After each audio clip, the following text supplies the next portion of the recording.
Okay, so good afternoon. Yes? Okay, so good afternoon. Welcome to the final session of the Urban Renaissance workshop organized by Fondazione Narcassa here at the Italian Pavilion at Expo 2020. Has been a very intense 3 days, started on last first day with the first meeting we had here. The workshop then moved to downtown at the Foundry. We had 5 teams of young architects, 15 from Italy and 15 based in the UAE, working on the theme of urban regeneration or renaissance on the project for the downtown boulevard. And so today, we come here to show the outcome of the workshops, the projects that we managed to hopefully define and show the results. And we will be talking and commenting and criticizing the projects supported by some esteemed critics. But before this, we have again the honor of the presence of the co-designer of the Italian Pavilion that will give a keynote speech. So Professor Carlo Ratti, if you can join me on the stage, I leave you the floor. Thank you very much. Sure. Sorry, let me do this. Yes. Thanks a lot, and great to be here with you again. What I was asked to do is just talk to you for like 15 minutes or so and talk about, I tried to put together a few slides on 2 things. One on looking at architecture tomorrow and some of the research we are doing, and also looking at 2 aspects of mobility. So let's get going. I wanted to start with this image. You might be familiar with this book. It's by Bucky Fuller. It's called Utopia or Oblivion. And I think actually that architecture today is at a utopia or oblivion moment. Now, what do I mean by that? I mean that if we keep on thinking about design and architecture, about beautifying existing objects, about looking just at that, do we need more chairs on the planet? On average, there's 70 chairs for every person on the planet. You need to spend our time designing an additional chair. Well, then it's going to be your oblivion.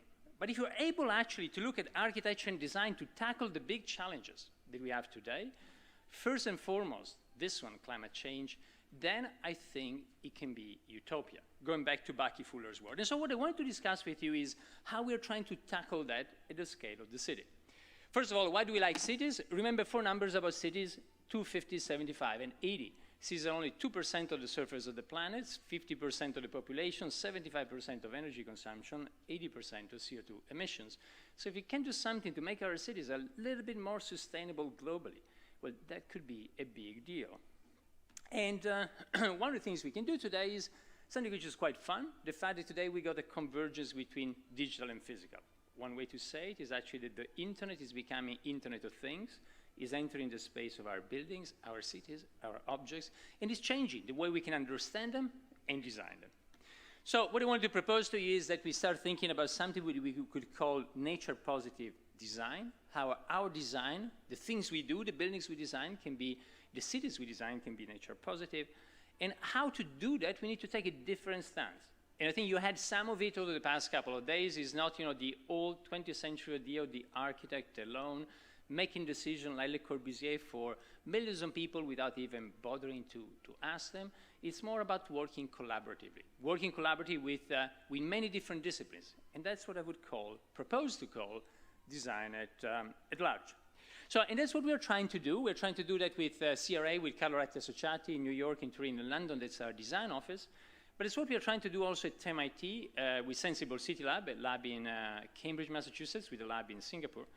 And also with some of the startups that came out of both over the past few years. So today we're around 1,000 people globally working on these topics. And I want to give you very briefly 3 examples. 2 of them related to mobility in a moment, and 1 related to what we're doing in our design office. So 1 example from our design office. This is a project we won in Helsinki just a few months ago called the Hot Cart.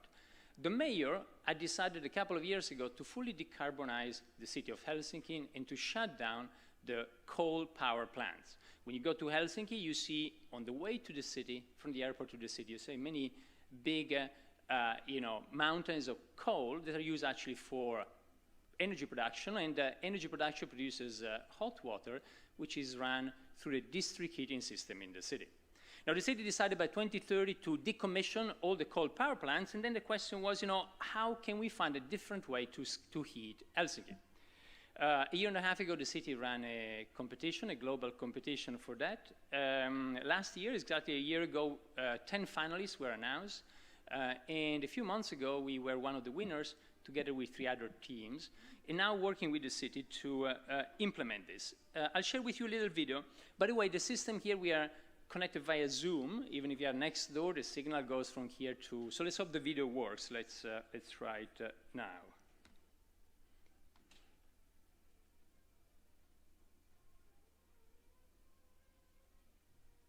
Huh. It's not working. Sorry. Okay, yeah, I know what's going on. Yeah. Sorry. Apologies.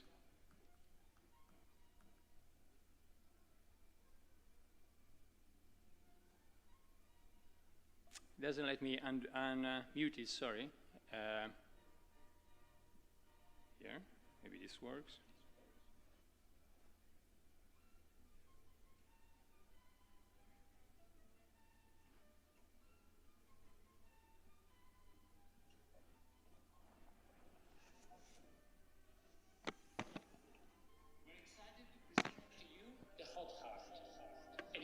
Solutions to decarbonize Helsinki.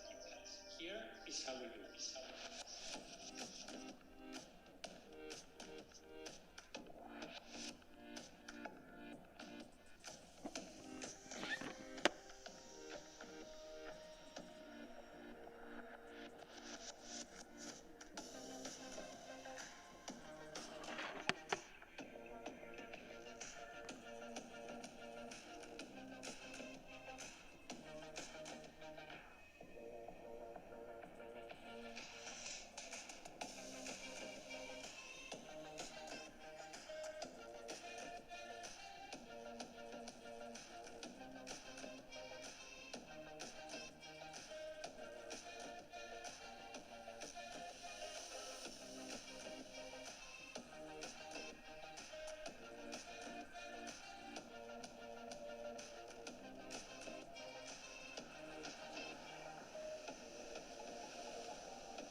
right, so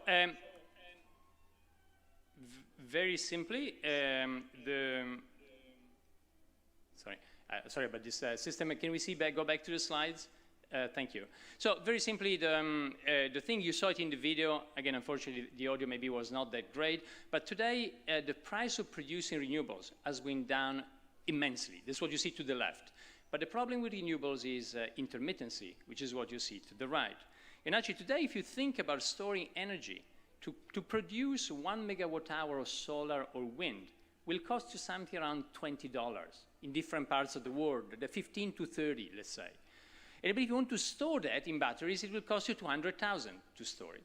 But if you store it with thermal batteries, like the one we propose in Helsinki, it will cost you $200 to store it. And while you do it, you can get a whole system. What you see here, you get all the different renewable energy sources. You get the thermal storage as a way to get it there, to get heat for when you might need it into the city. And then you distribute it with a district heating system in the city. In addition to that, as you saw, you get a couple of benefits. One is that you can actually equalize the whole grid in Finland. So there's a plus, there's a bonus to the city to the left. And also you can create an experience for people. So once you got these kind of big islands full of hot water, then why not to create an experience? The only way we can tackle the big challenges today of climate change, the only way we can do it is actually if we can all be together, if we can engage people. And so what about creating an experience, as you saw, this kind of floating tropical forests or whatever you want in order to engage people in that. Now, I will not get through the details. This is actually where this has been proposed next to Helsinki. These are the floating islands. As you saw, this from the outside, with the reservoir, and the full one, actually with a biosphere that you can be controlled with a microclimate, which is different than the rest of the microclimate of Helsinki.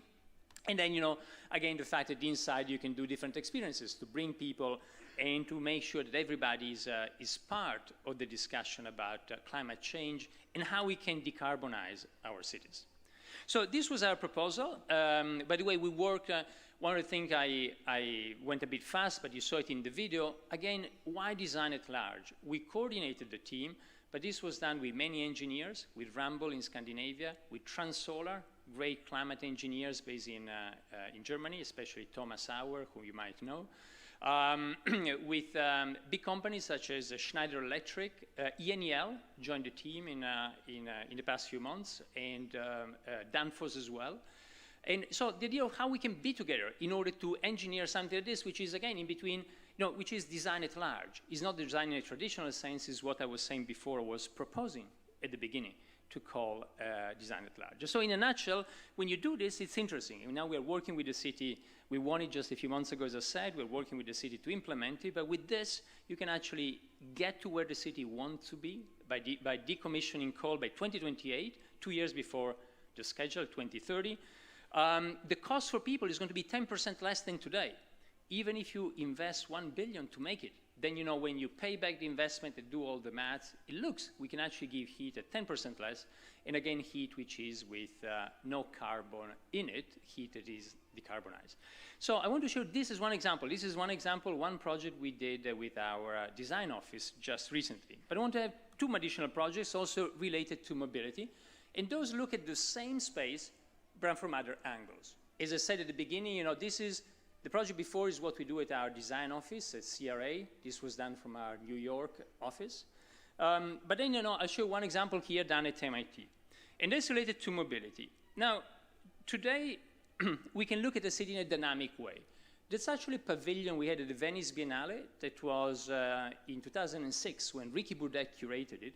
And for the first time ever there, we actually looked at real-time data from a big city, in the case from Rome, and we take the data from Rome, from cell phones. That was the first time ever the data from cell phone for anonymized information for millions of people was understood collected in order to understand the city. That information was sent to servers we set up at MIT, was analyzed, visualized, processed, and then was sent back to Italy and shown at the Venice Biennale. So that was actually the first time. That's interesting because it allows you to see an artificial system, such as a city, like a dynamic living entity. By the way, this was the dream of Ildefonso Cerdà, the father of modern Barcelona. If you've ever read his great book, The Great Theory of Urbanization that he wrote after designing the Eixample for the extension of Barcelona in the second half of the 19th century, he was dreaming of a day when through data we would be able to gain a new understanding of cities. Well, that time has arrived. So today we can look at a city like this, like a living organism. Again, sorry about the Zoom connection. You don't see it very smooth, but we can see this like this. This was done by Pedro Cruz from our lab at MIT. Was exhibited at MoMA, the Museum of Modern Art in New York. But there's a city of Lisbon mapped using billions of data points. Mobility, the mobility you've been working on over the past couple of days, today we can understand in a different way. And then when you got mobility, you can ask questions. With the data, you can inquire, you can ask, the data the question. Remember Louis Kahn, I would ask the brick, what do you like brick? Well, you can ask the data, what do you like data? What is in the data that can tell us about the city? And what you see here is actually similar data in New York. It's JFK Airport. Every dot is a pickup or drop-off. As you zoom out, as you see here, you see actually Manhattan and all of the boroughs. JFK was down there, here. And here you see basically all the things. And the first question we asked on this database that was made public by Mike Bloomberg when he was mayor of New York was, if you go to 2 points in Manhattan, between them you got hundreds of thousands of trips connecting them in the course of the year. How many of those trips could be shared by people? When we did this, Uber had not launched Uber Pool yet. So we started working on the data. We developed new mathematics to solve it. We had to team up with Steven Strogatz, one of the fathers of modern network science. And these are the shareability networks I was saying before. This is a visualization of the networks. And what we discovered was quite interesting. Was that in New York, you can take everybody to destination when they need to be there, give or take a small delay. You see that a maximum delay in Delta. But you can actually cut down 40% of the taxis in New York. Now, when this was published, it was an interesting discussion in the US. The New York Times wrote an article on our results. And I remember, Nick Fox, I believe, the editor of the New York Times said, well, this is interesting mathematics, but New Yorkers really don't want to share anything. Turns out that's not the case. It turns out, as I said, when we started, Uber had not launched Uber Pool yet. Uber saw some of the results. They reached out to start the first collaboration between MIT and Uber. And as you might know, well, if you're Italian, not because there's no Uber, but all over the world, Uber Pool today allows you to do that, to have two people going more or less in the same direction to share a ride. And Uber Pool has been a big success in cities globally. Also now is being offered by many Uber competitors, by Didi, by Lyft, by Ola, all around the world. Has become kind of a multi-tens of billion of dollar industry globally. And for me, the interesting thing is that if you do Uber Pool, all other things being equal, is one less car on the road. And that means less energy consumption, less congestion, less pollution in our cities. So there was another simple example about mobility, about how the same thinking can go from the city. You understand the city through data, the digital city, and then by analyzing with different type of intelligence the data, you can then design another city. The other thing I want to say is, this was published into the first article you saw before was in the Proceedings of the National Academy of Science. We recently had a follow-up article in Nature. It was also on the cover. Some people say, well, there must be a lot of mathematics. Yes, there's a lot of mathematics. But for me, that's a design question. A design question is how can you think about transforming the present? Remember the very good definition by Herbert Simon. He said, the natural sciences look at how the world is, but design is architectural design, engineering design, and so on, looks at the world how it ought to be, how it could be. So somehow, these are design questions, how we can transform our cities. And yes, if you need to use mathematics, network science, you use it. If you need to use computing, big data, those are tools for design. And without those tools, design is lost, going back to utopia or oblivion. Without those tools, you cannot do a lot of the things that are possible today. So that was a sample example second example, which was about what we do at the lab at MIT, and I could show you many, many other projects. I took a third one, which is, as I mentioned, over the past few years, a few of the things we've been working on, both at MIT in our design office, have become companies. So now we got 3 companies in the US, 3 companies in Italy. I want to tell you the story of the first company that started with a workshop at MIT similar to what you did over the past couple of years here. And we started with a workshop together with the city of Copenhagen. And we're looking at mobility, which is the same topic you're also been looking at.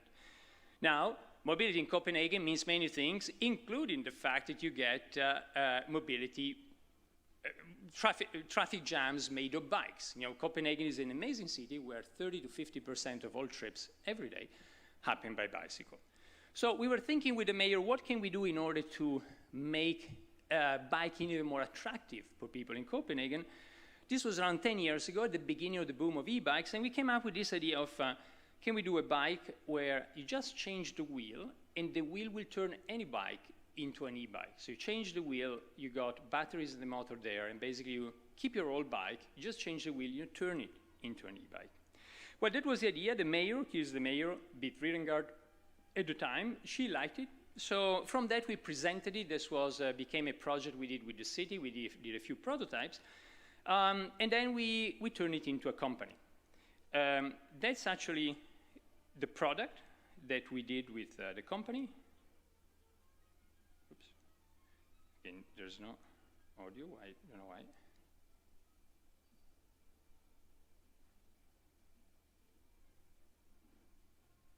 Sorry, there's no audio, but you'll see some of the images. Anyway, so we turned it into a product, which is what you see here, and we started selling the product. Following that, there's literally a thing, I'll go to the next.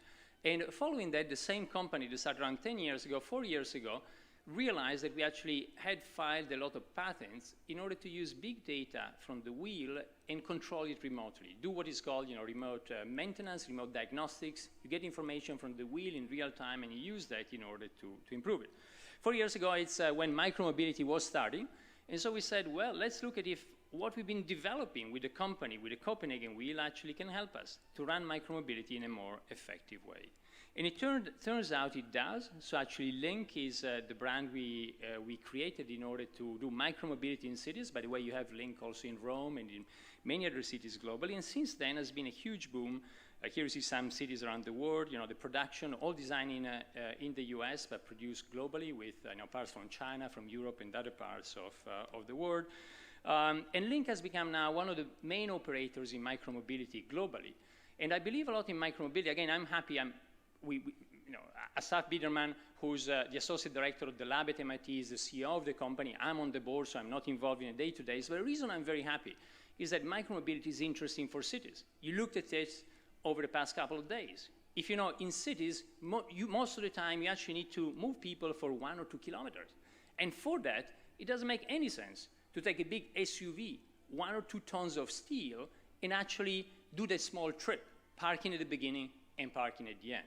We need to do that. Actually, micromobility, whatever, scooters, e-bikes, monopattini, you name it, can be very, very effective because they've got a smaller footprint, less energy consumption, all electric, no pollution, and so on. So I've been very excited about this kind of journey. Again, they started from developing new tools that use data and analyze data so that, the reason that it grew so fast, and, now this company has been booming and it's in 50 cities globally and growing every week. But the reason we've been able to do that again is because of using data to understand the city, to understand the wheel, to understand the scooter, and use that data in order to design a different way to plan mobility in the city. So in a nutshell, what I want to tell you is 2 things, which I started with. The first thing is think about design at large. If you want to tackle the big challenges today, forget about the old division, architects, engineers, and so on. We all need to be together. Not only that, not only architects and engineers. We need to be together with mathematicians, with scientists, with complex scientists, with people from economics, with sociologists. I mean, this year at MIT, every fall at MIT, we teach a class with Richard Sennett as an urban sociologist. Again, I look at the technology side, he looks at the traditional sociology, and we work together with the students to again, find a different approach to transform our cities, what I propose to call to all of you design at large. And again, I'll finish with this, let's keep in touch, continue the conversation. I think the past 2 days were very enriching. I followed bits and pieces of it, not all of it, but really I'm talking here, you as, the young fellows brought here by Inar Casa, you are going to define Italian architecture tomorrow. So I really urge you, Italian architecture can say a lot of very important things globally, but it has to change. It has to change by actually looking at broader perimeter, by exploring new dimension, by taking risks, and most importantly, by innovating. Thank you.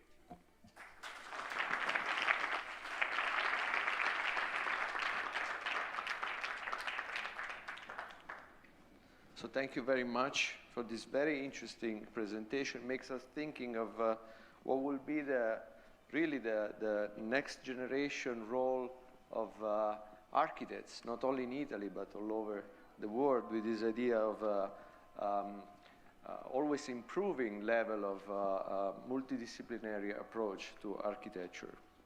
So let's move on now. We will get into the core of this meeting, where the different teams will present their projects. We have, very happy, we have, again, the honor of having some esteemed colleagues that will serve as critics for this panel. So that's what we'll do. The representative for each team will come up here and introduce their project for 10 minutes. And then we will have a discussion around 20, 30 minutes among our critics, questions, if you have comments, criticism, most welcome, of course.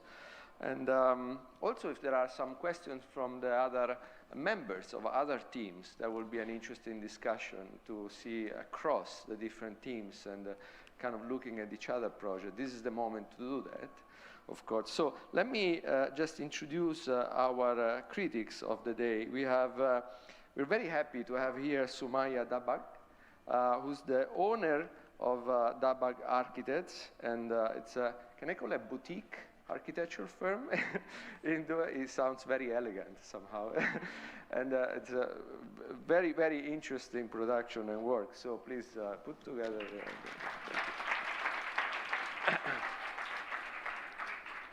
From left to right, we have again back the pleasure of having a representative from IMAR, architect Fabio Grilli, who's a senior manager at IMAR. Thanks for coming again. Usam Rahouf, who's been very present in this workshop, and we really enjoyed his presentation and all the knowledge that we managed to get out of him. It's very remarkable interventions. I personally learned so much from you during these few days. So thank you very much for being here again.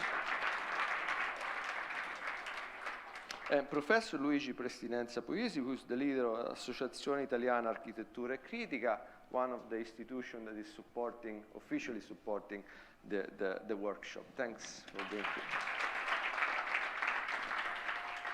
On this other side, in this other wing, we have more tutors that were leading the different teams. So Professor Paolo Desideri, architect Andrew Shaw, Professor Gwendalina Salimei. If you all want to join the discussion, obviously you're most welcome to do so.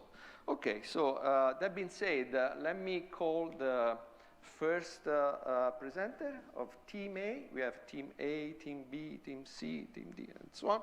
So the first presenter will be Hamza. I forgot to say that I was the tutor of this group, so please, Hamza, don't disappoint me.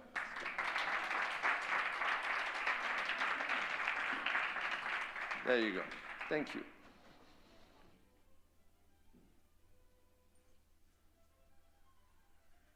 Okay. Can you hear me? Okay. Hello, everyone. My name is Hamza, and I will be presenting on behalf of Team A, led by Cristiano Lucetti. The team members are Elena, Letizia, Farah Abu Hamza, Farah Hamdan, Marco, and myself. The team assistant is Chiara. Do I like? Okay. So the title of our proposal is Dubai Future Circle. So in the tradition and the sciences of the Arabic culture, the circle has been very important. Muslim astronomers have used the astrolabe to get a better understanding of the universe and the cosmogony. So in this slide, you can see how the astrolabe uses a system of different layers to give a holistic idea of the cosmos. So we built on this idea because we wanted to introduce a new cosmogony or a new configuration of the downtown boulevard. So we started off by literally overlapping the astrolabe onto our site. We wanted to create a unity, a sense of unity, or a guiding system that will eventually guide the entire project. So looking at the overall zoning of the boulevard, we have a major retail component, which is the Dubai Mall. We have a residential component, low-rise residential component, which basically has private residences and hospitality. We have high-rise residential component and, of course, a commercial and a cultural component. Besides zoning, we also looked at the overall circulation along the boulevard and also the main accesses and the entry points. These were driving forces that kind of shaped our proposal. So we were looking at how to bring to the site a unique identity, but also responding and supporting the existing functions that are in the boulevard itself. So looking at Dubai as a city, we noticed that it's a cluster of smaller cities. This is how the city kind of developed and how it created its own identity. So these cities, of course, not all of them are marked on the diagram, but to name a few, we have Festival City, Academic City, Sports City, and so on. So moving on from there, the Dubai Future Circle is basically a single project characterized by different identities. So if we see the proposed zoning of our project, we started off by wanting to reduce the traffic on site, so we're proposing, can you see my pointer? No? Anyway, so we're proposing two peripheral parking zones where people can park their cars and then eventually change means of transportation into a light tram system, which we're proposing in our project. This project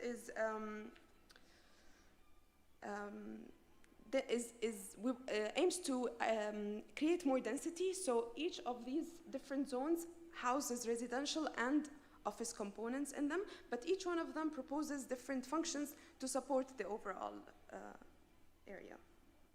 So first we have the Boulevard Village. Okay, the Boulevard Village, which is a low-rise, the low-rise part of the project in response to the low-rise residential areas that we have on the boulevard. This will house all the different functions that are needed for the residential component, which are basically education, healthcare, amusement, institutional components, and so on.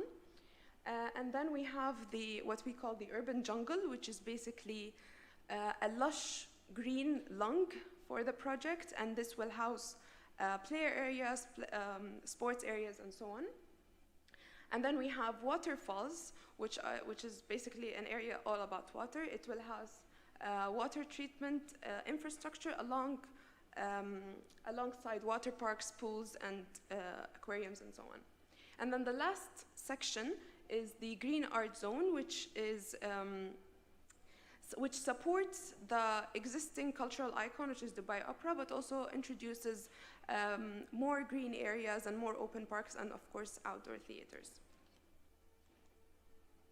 So in order to support this new development, we are proposing a new typical configuration of the boulevard, which changes the current division of the width of the boulevard. So starting from the Burj Khalifa fountain area, we first have an open area to support the retail and the F&B activities that are already happening there. And then we have a major pedestrian path, because we want this area to be highly pedestrianized, so this is important to us. And then we have the footprint, or where our project will touch the ground, and this will also house different activities depending where you are, in which section. And then we're gonna have a light tram rail, which takes people across the project. We're gonna have a vehicular circulation zone. We understand that it's important to be there, but we wanted to minimize it. And then we're gonna have another pedestrian path and another area to serve the retail and F&B. So first we start with the Boulevard Village. You can see that this is a mediator between the two sides of the boulevard. And a close-up shot will show the two different building blocks of the project, which are the podium and the towers. The podium will house all the different components, all the different activities, while the towers will house the actual residential units. So in each of these sections, we looked at the environmental impact and the opportunity to turn those impacts into sustainable strategies. So the main objective of the Boulevard Village was to enhance thermal comfort throughout this area, and it does so by strategies like shading design, natural ventilation, and solar energy consumption, and so on. And here you can see one of the four key sections that kind of describe the project. You can see how our new intervention relates to the existing boulevard. So second one is the urban jungle, and here you can see two major differences. The first one, the towers are getting higher, and this is to respond to the change in scale that happens in the boulevard. And the second one, the podium is becoming lighter, and this is to respond to the different activities that happen in this zone, which are basically play areas, open spaces, and so on. And the main objective of this section is to provide a lush green lung for the whole district, and it uses different strategies like air purification, capturing of CO2 emission, food productions, and so on. And here you can see the section, and you can see how it kind of changes to respond to the different activities. The third one is Waterfalls, and this area is basically all about water. The main objective is to reuse and refresh the water of the entire district, and it uses strategies like evaporative cooling, hydroponic cultivation, saltwater fish nurseries, and so on. And you can see how the section can be a bit more playful, but it can also still serve the main purpose. The fourth one is Green Art District. This is basically the last of the last section of the project, and the main objective is to combine culture with green spaces. It also uses strategies like evapotranspiration of plants, capturing of CO2 emission, and so on. But this is the area that kind of supports the Dubai Opera, so it provides outdoor theaters and outdoor exhibition spaces, and so on. You can see here the section that describes this area. And thank you.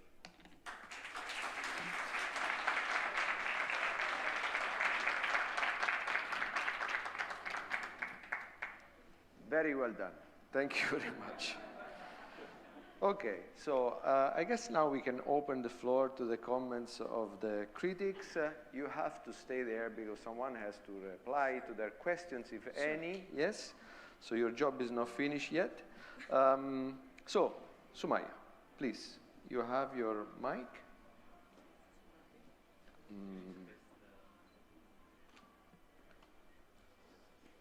So I tell the critics we have around like 15, 20, something like this, 25 minutes of discussion. So please take your time.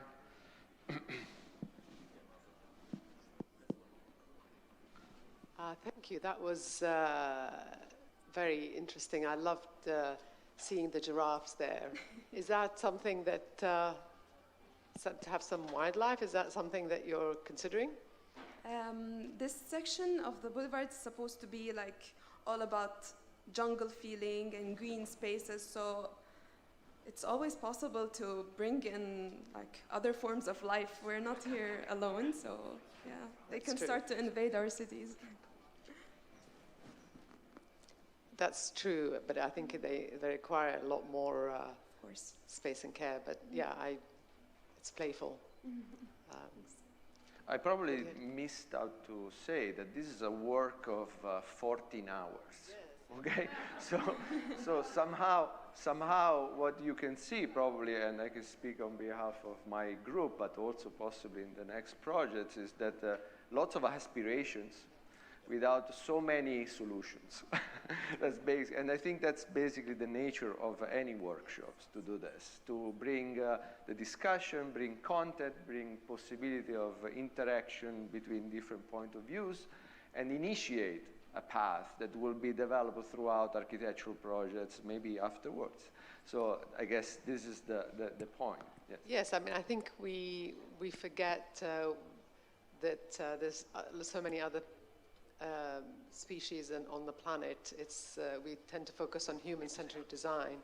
So it's actually interesting that you could create an ecosystem that works for a number of different flora, fauna, and as well as wildlife. So yeah, interesting. Thank you. Hello. Yeah, can you hear? Thanks for the work first. I'm quite surprised. How many hours, Cristiano? 14. 14 depending hours. on how long was the lunch break? I think it deserves one more hand clap. I see that you took the suggestion of being bold very literally, and that's something I like, and especially in this kind of context. I will not comment on the feasibility because it would be quite boring and probably quite short. I like the idea of invading the space of cars in principle.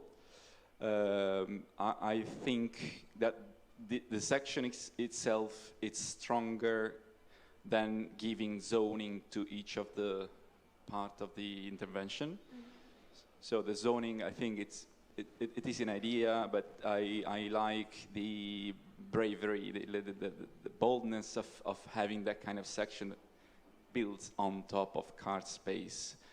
Obviously, it could be a little bit more flexible, and I understand that cars are not a good thing to have all over the place, but probably that the evolution of this idea, if I may suggest, it could be maybe bringing all this life a little up to allow the traffic not to be compromised. But it's a really interesting section, and thanks for that again.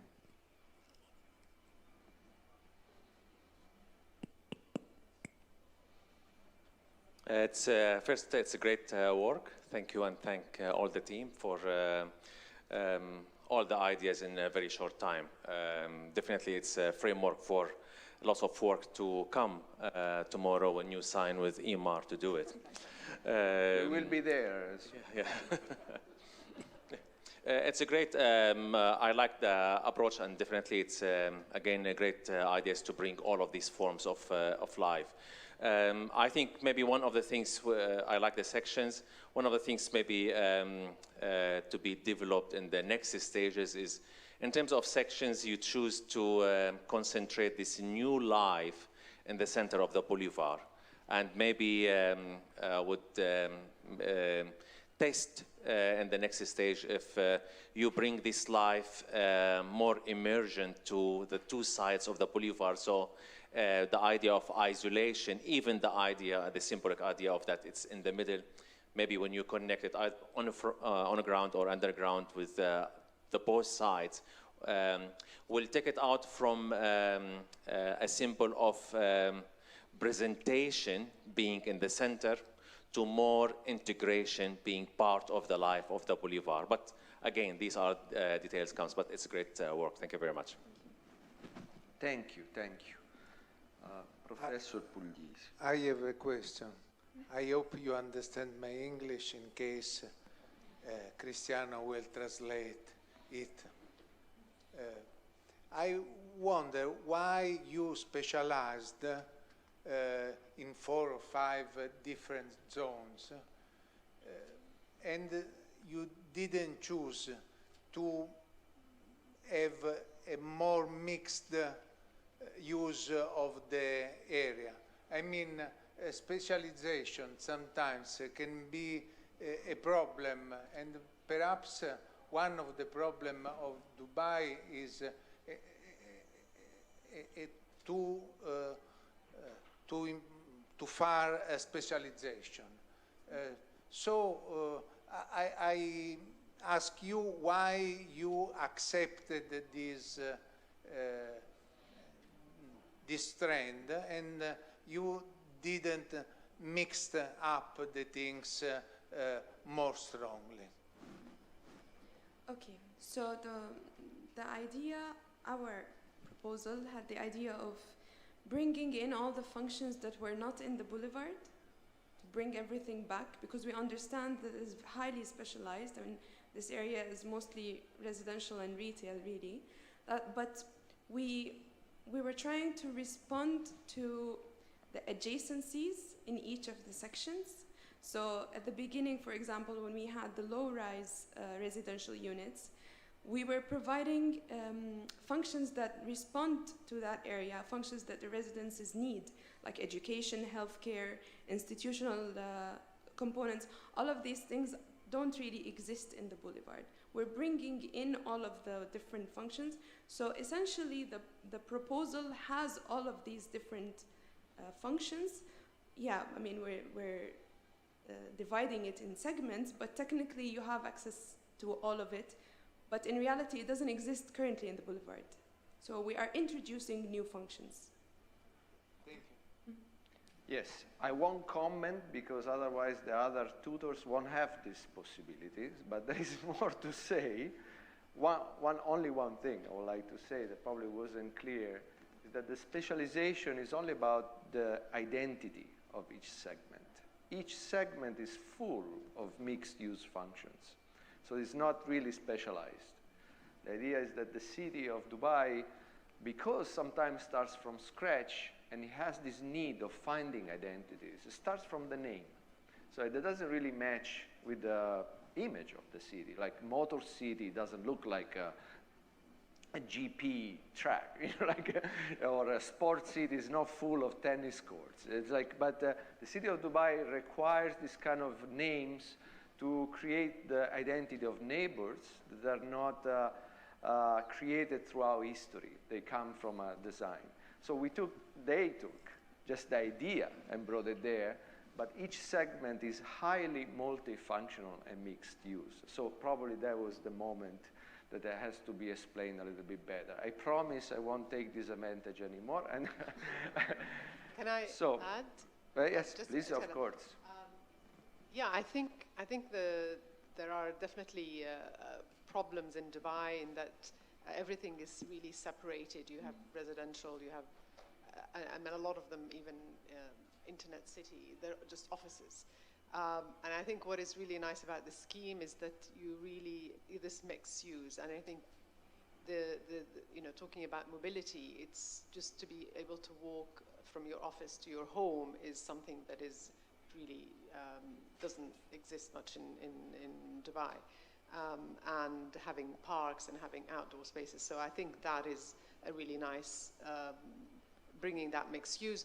But I think, yeah, as you explained, I think identity, then it just gives each area an identity. But it's very, I didn't say that, but it's an amazing presentation for a day and a half. So well done. Thank you very much. So we finished with the official critics, but the tutors that are over there, if they need, maybe we can pass one of the microphone if you guys can share it. If you have anything to say, maybe? No? Okay. Okay. Yes?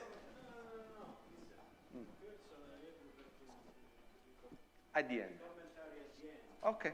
Okay. That sounds good. Sounds a good idea.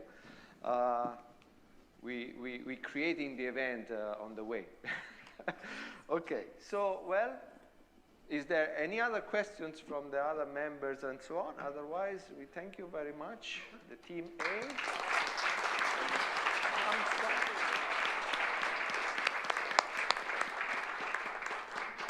Thank you, Hamza. So let's proceed with team B.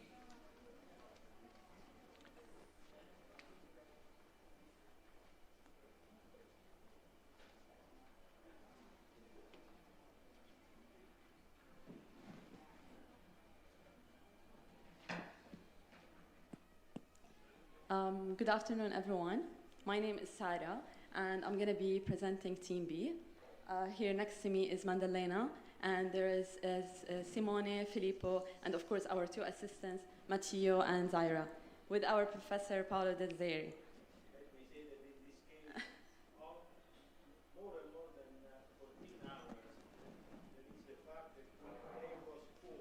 Yeah, only 4 members. Only 4 members. The Yeah, our smallest team was group. only.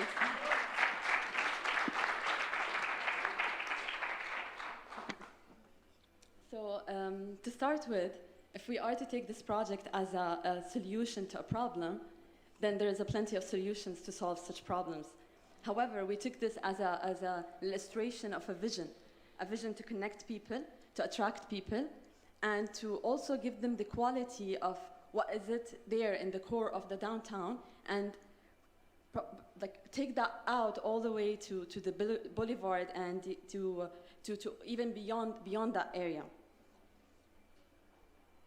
Although I'm a local in this country, and yet working with people from different backgrounds and different perspectives made me see Dubai in a different glance, made me see Dubai in the eyes of Italians, where like the highlight of their day would be spending time outdoor, enjoying the air and enjoying the outdoor atmosphere, or gathering in a piazza. Yet, our problem here is the climate. This is a challenge. As you would see in the presentation in a bit, we have a video presentation that we're going to present in a bit. As you would see in it, our strategy was to bridge people up and down through a wave of private and public spaces, either taking them above the roads, where pedestrians and cars, people driving their cars, can interact with multifunctional structure, or taking them down underneath, where we would take a bit of the parking and we would make an underpass that take them to an open area or piazza.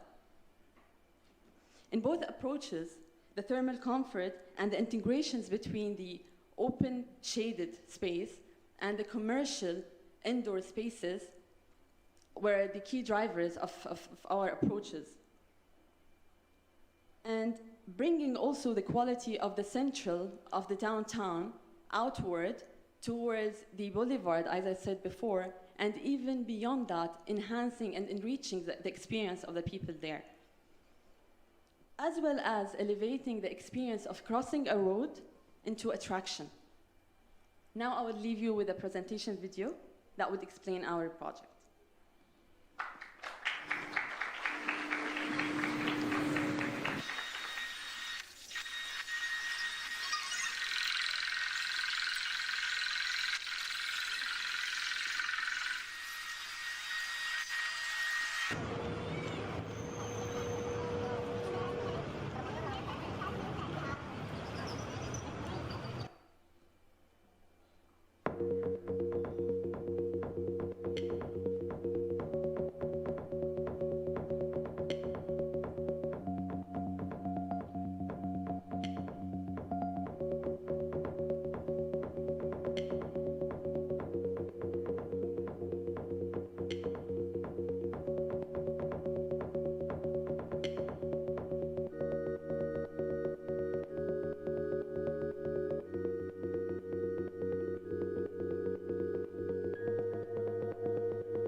have final comments, or I can proceed with the You can proceed, please. Okay. That was a presentation. So let's go through the same order, please. Sumaya, do you have your mic? Great presentation. Really. And I really like the simplicity of the solutions. I like the way that you're looking at connections and combining just through vertical connections up and down above the cars, but you're still maintaining the cars, which are a necessity. So yeah, great presentation. Thank you. Well, my sincere compliments. It was a very good presentation, and at the same time, I find it quite mature from a solution, from the solution that you actually brought up here. I like the fact that you tackle the issue in a very holistic way. You've looked at connections. You've looked at connection throughout the downtown. You've looked at functions, and you've looked at also at an architectural response. So, and one slide was clearly mentioning this, but that's quite visible in the outcome of your work.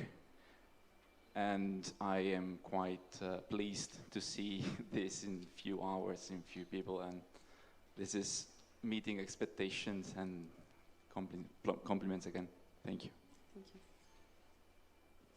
I would echo my critique colleagues here. Well done for the work. I think you tackled the issue of the connection. I like that you worked with existing elements to as much as possible. Your work was rather intervention of surroundings, not enforcing a totally new language or new approaches, which is always great, especially with heavily resident and traffic area. Always the simple solution and the approaches tend to change things dramatically. Maybe I'll encourage you in the next stage, when you also sign with EMAR to do the project, to think about these connections will, as we said, will bring people across different functions. And then maybe you need to start thinking about the characteristics of these people, quantifying and qualifying them, who are the people who will go in these directions, and the value they will bring to the projects. But great work. Thank you very much. Thank you. Compliments from me too. Compliments to Matteo, that was a wonderful working model for your film. I think that going up is more effective than going down, because when you go up, you can deal with the sun, with the light. Going down a road usually is difficult because you have to use artificial light. I don't know if at the end it will be very effective. Another characteristic that I think is that the Rialto white is too less. I think that perhaps we need more broad bridges. I don't know if you agree with these comments, or if you think that perhaps that going down is better, or something different about my idea that the section must be so broad. Thank you. Anyway, it was a real effective presentation. Thank you Compliments. so much. Thank you. Just Congratulations. To add to your comment, yes, for sure. Like, that's why we had two approaches. In both of them, there is a shading device. Either the ground itself would act as a shading for the people under it, or the up. And I totally agree with you, like 100%, like reacting with the sun and being out there this is what we want at the end of the day. Thank you. So I have a question. The form, the wave, where did that come from? And does it have a functionality in any way, or potentially it could have something? I will answer this question. It's from the up and down. It's the wave. Right, right. That was actually our inspiration. That's how we came out with the idea. Right, I mean, it would be interesting to include some sustainability elements in it, whether it's, I don't know, whether it's natural ventilation or, yeah, other elements, just so that actually integrated with the form. Yes, now we in the future. focus more on the form, but of course the sustainability is an important point in this too. Yeah, yeah. Okay. If we left it for her, she would have done a material research. She wanted to. So. Thank you, thank you. But I think the up and down also will give you different perspectives, because when you see it from different scale, you will appreciate things where you see it from the sunken garden, as you mentioned, or the up. And also the fact that the underground floor does exist. And it is today parking and underutilized parking. So I think you are, again, as I said in the beginning, you are working with existing elements, but you are creating bigger impact. And that's, I think that's the secret recipe for your proposal. Thank you very much. Thank you.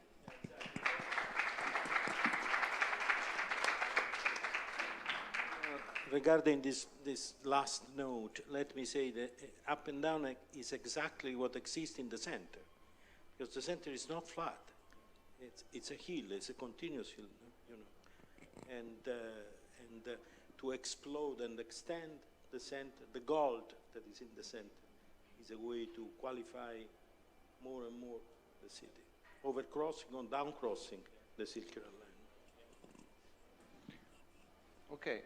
I also want to take 1 minute for a comment now that from a speaker, I'm also a critic, maybe for one moment. No, I'm interested in this because up and down is totally clear, but the direction when we create a link is going where.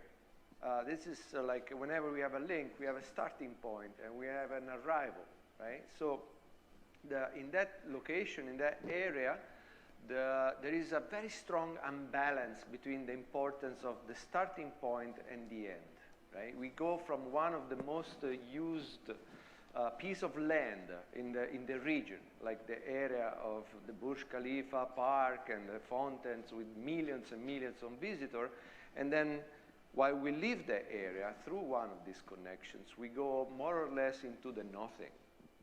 The buildings have a very blank kind of facade. The residential are elevated on podium. There is no permeability in the function. So these connections probably will need a future vision for an anchor to arrive to. And that way, this will activate the new link. Because at the moment, unfortunately, it's missing. And it's probably the reason because Business Bay kind of connection didn't really develop as expected. That will be, you know, the arrival point of this connection from the center to the water, to basically the continuation of the creek into Business Bay. Have you considered this point?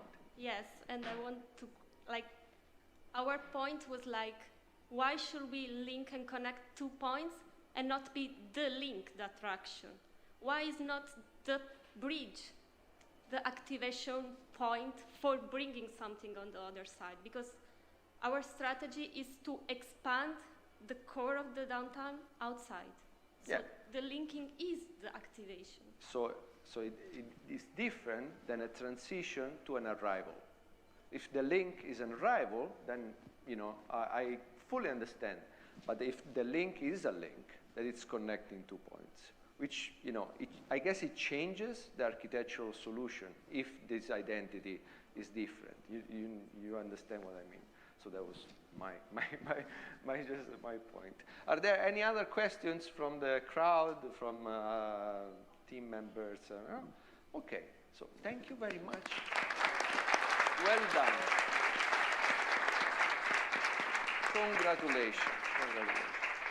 So we got A, B, I guess we got C now. Team C.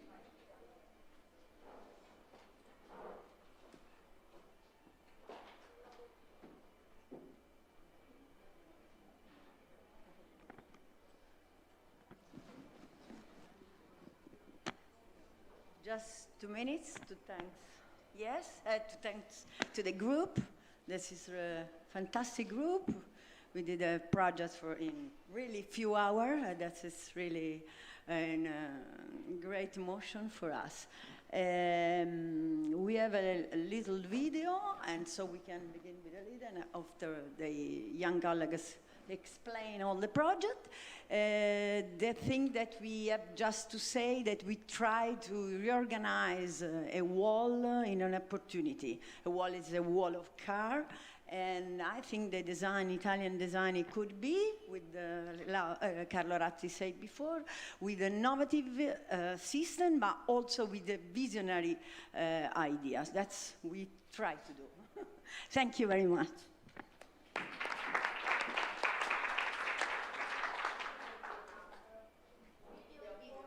Start from the video, please. Thank you.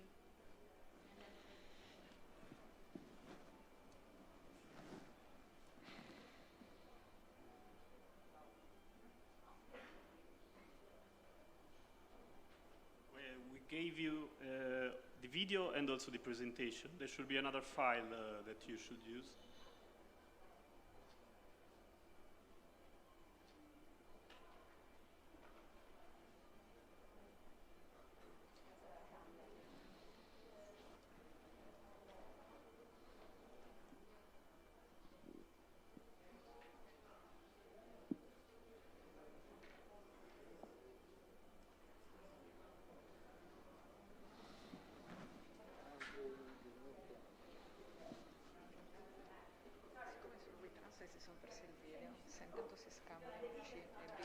Okay. Okay. So this is another proof, another evidence that evil exists in the digital world. And it always happens like this. Let's go. A, B, C. This was C. Then we have a D team. D team can please come and present, and then we'll go back to C.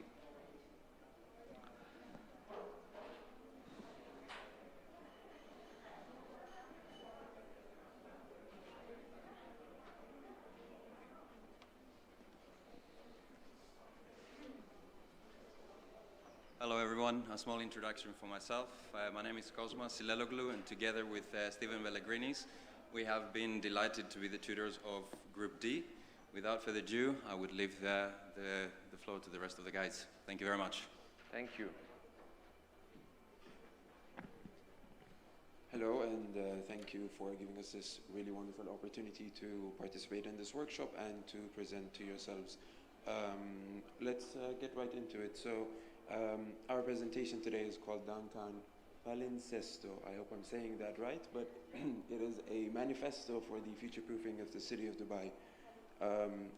And so our site in this project is the world, and we see that what we are trying to do is provide, what we're trying to do is provide a worldwide initiative for future-proofing and sustainability.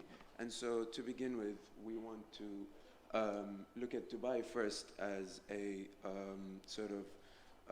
city to start with. Dubai is a fast-growing city, and it's a home for innovation, and it's a hub for the future.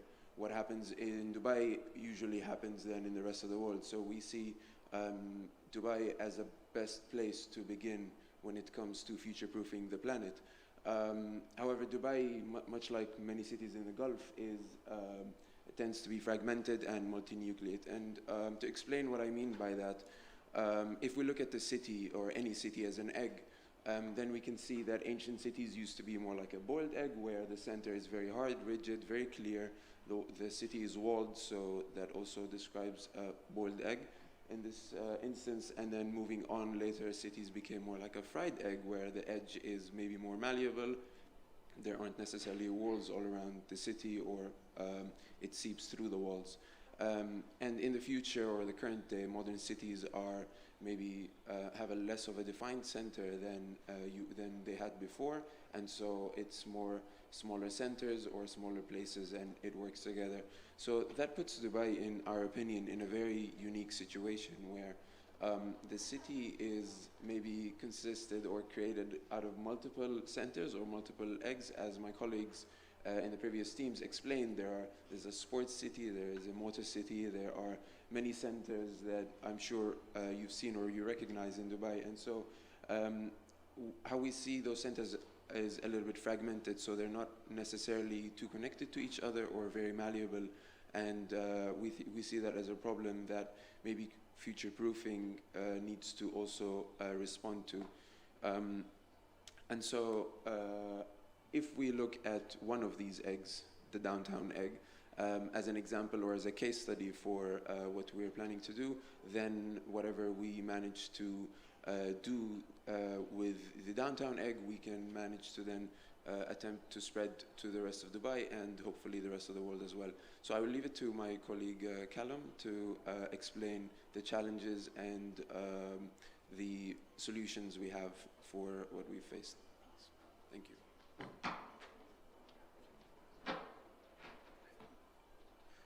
So, as we say, we look at the city as an egg to understand our lens. But before we go into it, we need to understand why are we looking at this case study and what are we trying to achieve. So I'm going to unscramble the challenges.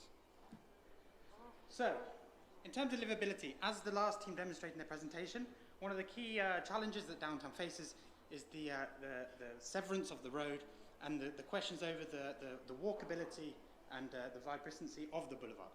If we compare major cities in Europe, such as Barcelona, Paris, London, where the average walking percentage as a mode split of the city can range from the high 20s up to the 40%. In contrast, Dubai only has 13% walking and 61% driving. If we look at some of the challenges here, potential issues could be the impermeability of the road, the human scale between the buildings and the frontages and the public realm, the shading in the very climatic responsive part of the world, and these inactive frontages often by walls with buildings behind them.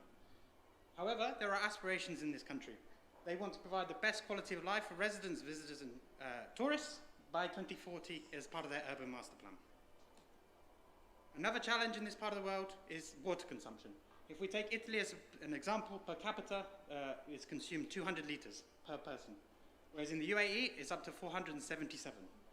Again, looking at our lens of the egg of downtown, there's high levels of water consumption in many forms, whether it be residential, commercial, wastewater, and even the associated waste through water, such as the plastic bottles. Again, going back to the aspirations of the country, there's a need to reduce water demand by 21% by 2036 as part of their national water security program. Energy consumption as well. Again, using Italy as a very good benchmark, per capita, nearly 5,000. The UAE is nearly double that. If we, again, go back to our lens of Dubai downtown, the energies, the AC cooling, the street lighting, the transport, they are all huge contributions to this consumption of energy.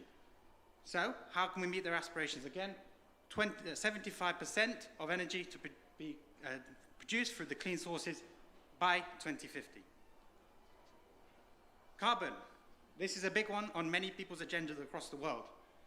Again, using Italy, but as well as the USA, as CO2 per capita, Dubai is way in front, nearly 20,000 tons. Sorry, 20 tons. The energy consumption comes from many sources in this part of the town, as it does across the rest of the city, particularly through the buildings, the transportation, lack of carbon capturing, and even in the construction industry and the supply chains associated with that. So, going back to the aspirations, how can we contribute to their target of net zero by 2050? And finally, waste. Waste generated is a huge problem that is a global issue. In our case, the UAE per capita of tons is above the global average. There are many sources of waste in this part of the town, including the construction waste, household waste, residential waste, commercial waste, and even many visitors that visit as well, the waste associated with that, and again, going back to the supply chains as well. Finally, how can we contribute to their aspiration of reducing landfill by 2050 as well, amongst other aspirations that they have for each of the topics we've just discussed? So what does that mean for our project? Well, how do we future-proof downtown? For our task, we believe that urban retrofitting to create a sustainable and livable environment for the future is a possible solution. Our objectives of this, we aim to decarbonize the downtown area as much as possible, to make it a self-sufficient place, make it a highly livable environment, and raise the overall happiness for residents, visitors, and tourists alike. So to achieve this, our method is through the virtuous cycle of sustainability. This includes being a carbon-free, reducing waste, focusing at more localized food production and consumption, more, again, localized consumption and capturing of water, and focusing on more renewable energy sources, all as individual key themes that come together to create an integrated and self-sufficient cycle of livability.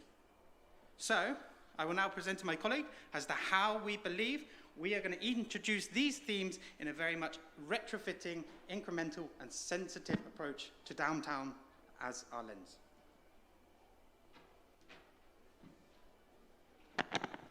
Yes, just to be so even more clear, we didn't really make an actual design. I think it was more of a time to explain and to understand the site. Most of us have never been here in Dubai, but like in the context. So basically what has been explained till now is almost the research that we did and the topic that we've been asked to address.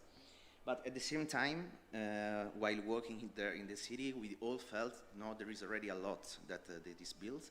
And we asked ourselves, okay, if the topic is really retrofitting, what if we really kind of almost stop building and we imagine almost a dystopic scenario in which we need to do small intervention to what's already there.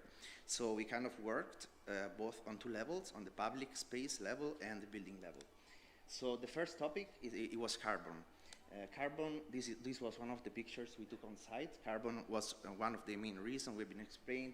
It's because of transportation. Of course, the city is heavily dependent on cars, but we believe it's possible to imagine the city, of course, not tomorrow, not in 2 years, but like a city without cars.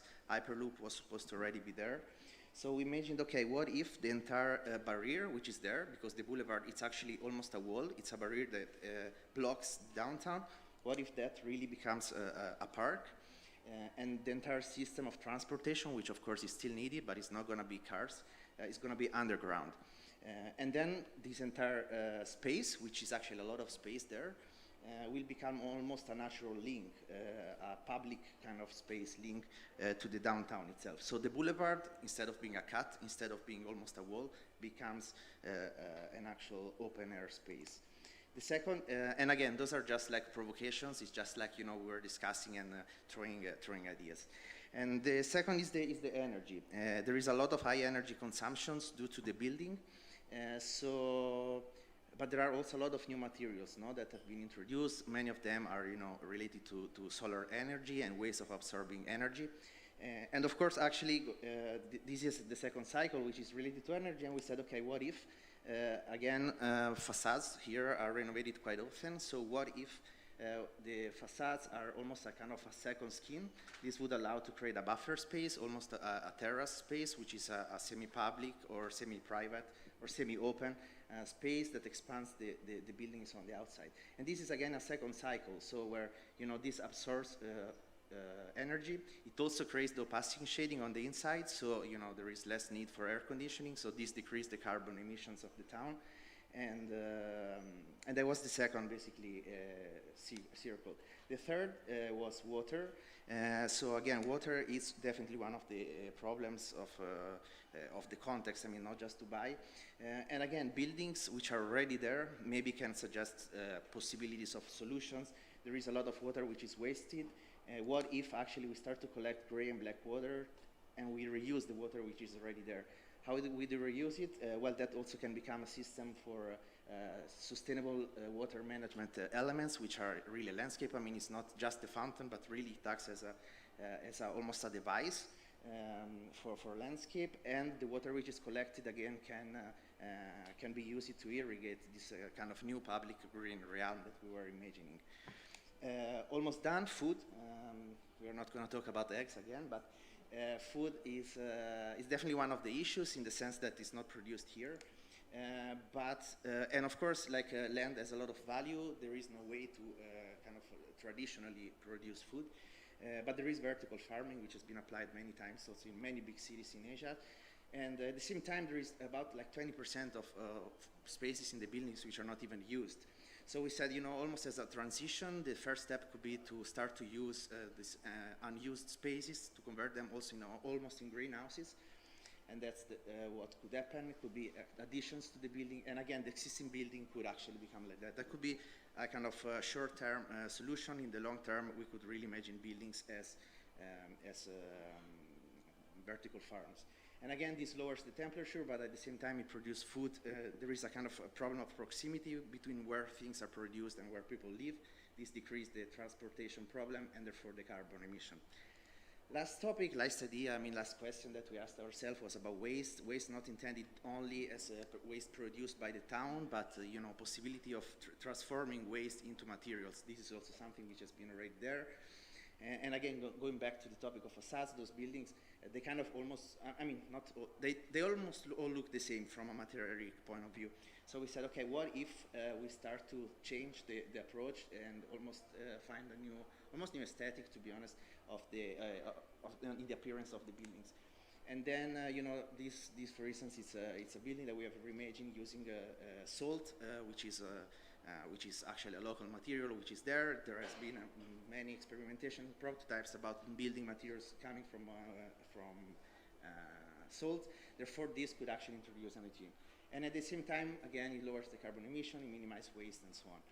And so, and this is like basically the last slide in which we explain how the entire city, in a way, becomes almost an ecosystem where all these cycles are interconnected. So, you take water, you use water to irrigate the landscape. The landscape actually acts as a public space where you have transportation underneath. And, this basically is a summary, and I think there is a last image. Yes. Where we imagine, again, where we kind of try to visualize this green belt around, which is basically the boulevard, which becomes this public space, which connects the boulevard with the rest of the town, and a few new directions, basically, for buildings. That's it. Thanks.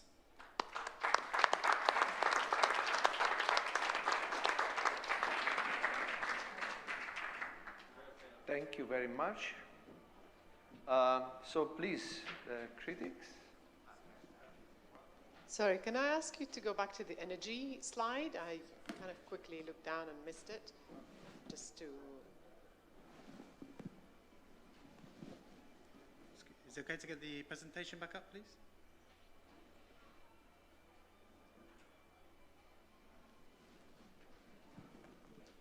Meanwhile, I'll just have another comment.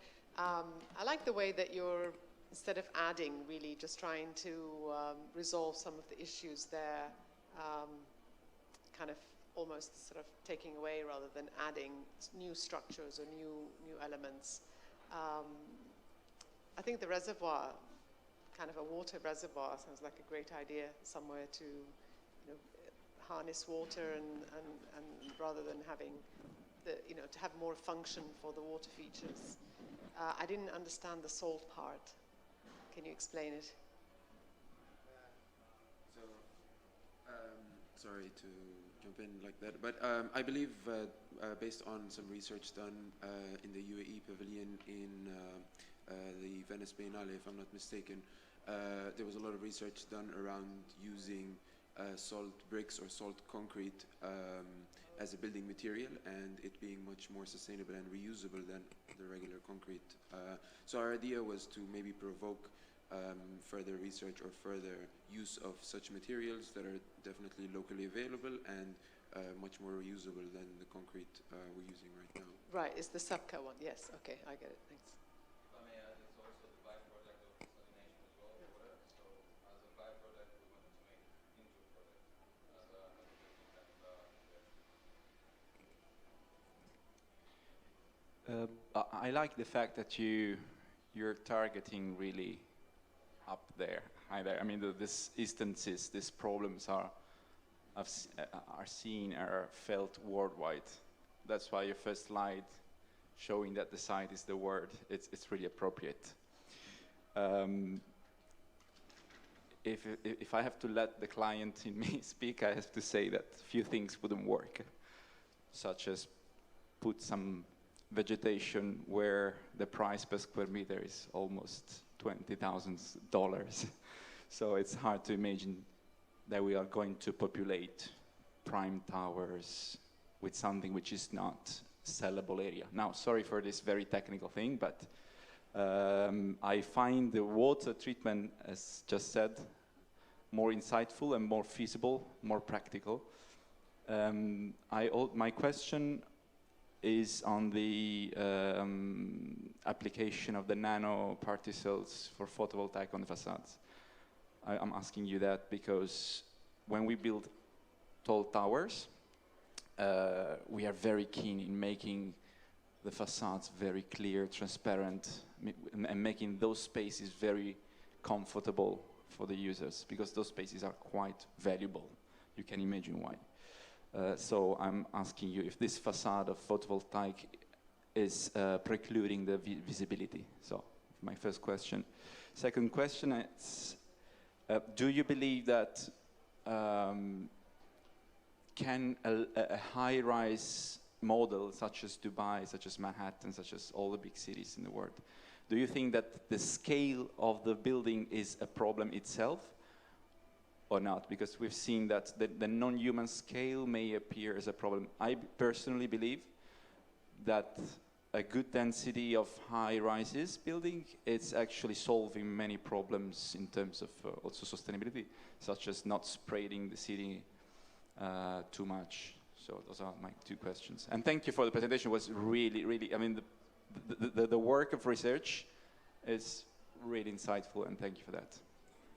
I'll try to answer to the first question. I mean, it's really technical, but yeah, there are ways to keep the solar panels and the glass transparent. So, yeah, there are ways to actually keep the glass transparent despite the fact you apply solar panels. I mean, it has been applied in many projects. For instance, the Rotterdam Central Station actually does provide a glazed roof, and at the same time, it does absorb energy. Of course, it's less efficient than a kind of normal solar panel, but that's another story. And I think that the provocation, I mean, of course, it doesn't make sense logically, like on the current kind of scheme and way of thinking and economical thinking, but at the same time, yeah, what we were suggesting, it's almost a new aesthetics, which is really not based on shapes anymore.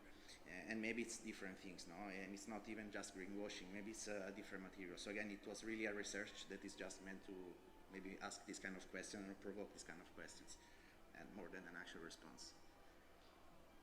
And to your question, second question, or did you want to add a similar vein is that this is very conceptual. You know, we're trying to be provocative.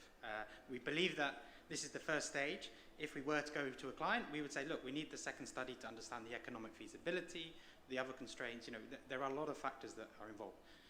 But the 2 points to your question would be in terms of human scale, and then the second one is, could it be a model of urban growth in the future?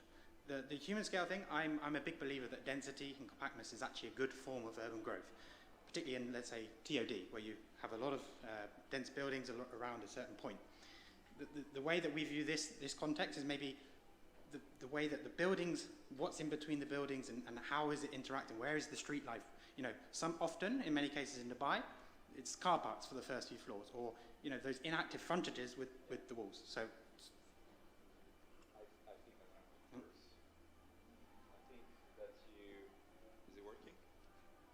Hello? Yeah, I think that's exactly the point I wanted to go to.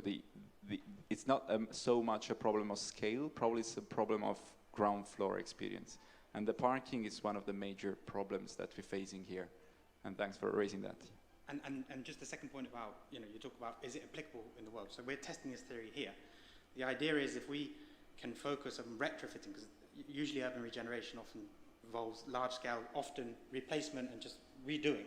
But in this way, we want to be very sensitive, contextually appreciative and incremental, and go into these places where you can really add value both at a street level, but even, for example, the urban farming, do you activate the spaces up as well?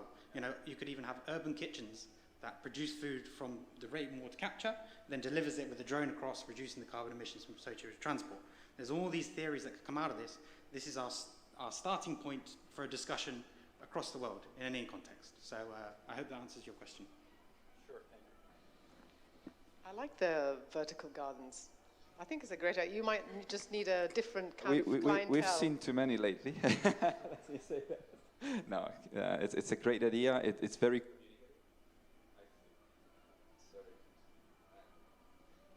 I just think that the communication impact and the marketing impact of having trees up there, I don't want to be too cynical, but the communication is even stronger than the actual purpose of it. But it's nowadays architecture is also communication. For example, the first project is very much about, like Cristiano said, identity. That's a marketing thing. So I don't dislike that. I'm from a let's say client perspective. It has to be very, very convincing. It's very hard to get through. Just one thing regarding the vertical gardens. We touched the towers because we thought that it would be more aggressive, but why instead of the towers it's the roof of Dubai Mall, for example, that it's not used at all. So, I mean, there's a lot of potential behind all these ideas. Sorry, because you talked about maybe put some vegetables on where, high prices apartments out there.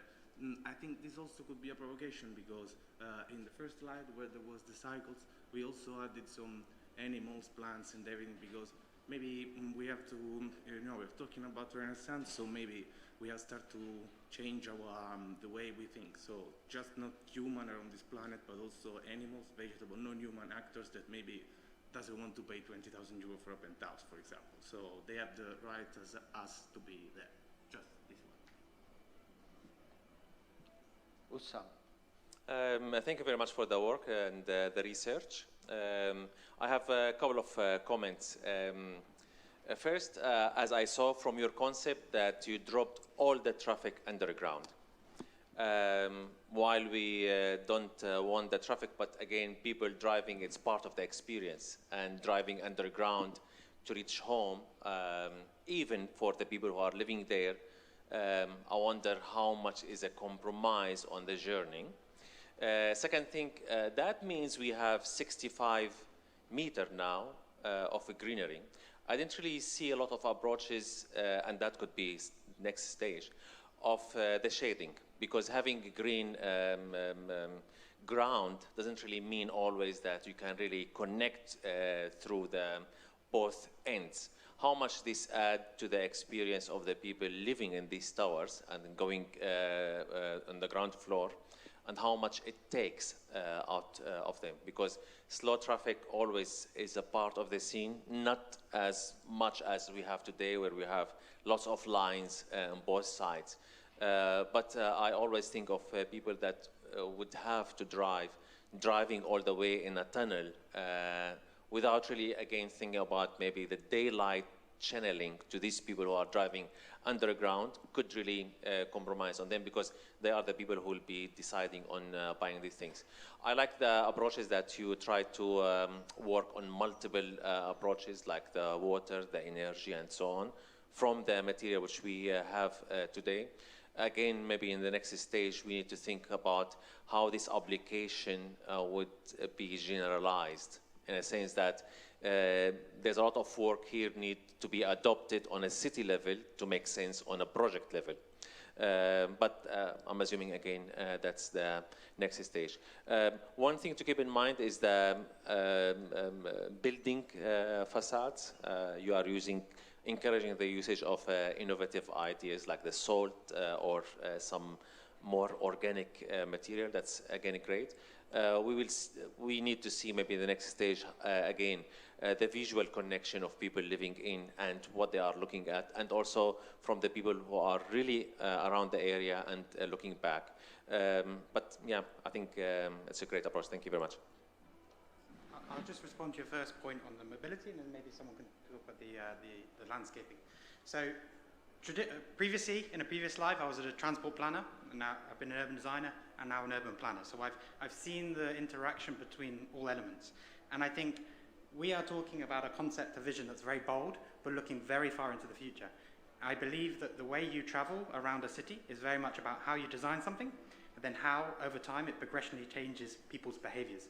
If, therefore, we think the future options of mobility, that is a place with no cars, why not just start to design a place where cars are not there, evident, and therefore change the behaviors over time and create a car-free environment, not even tunneled underneath? What are the future mobility options? Particularly if we go back to our virtual cycle, everything's self-sustaining. For residents, maybe they don't need to leave that far.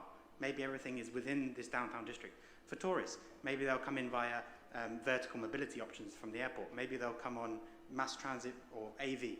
There's other alternatives. We're looking at a time frame that stretches beyond many, many cycles of economies and urban development.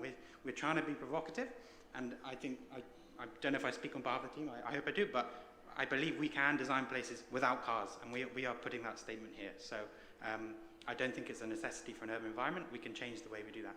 That relates to the livability, carbon, et cetera, et cetera. For the landscaping? No, it's okay. And you don't feel that you have to answer all the points. That's awesome.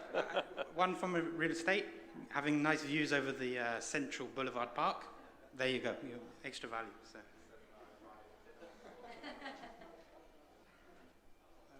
I like radical visions, so congratulations. But I think that you have to put all the cars beneath, under the normal surface.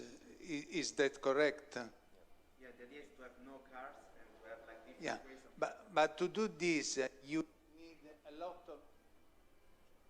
need a lot of money and a lot of time. I don't know if this is the real solution.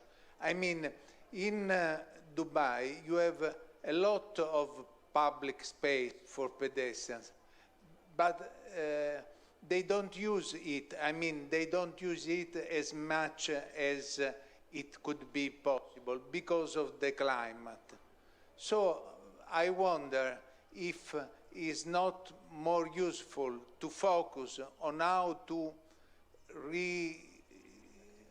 reactivate all the public space,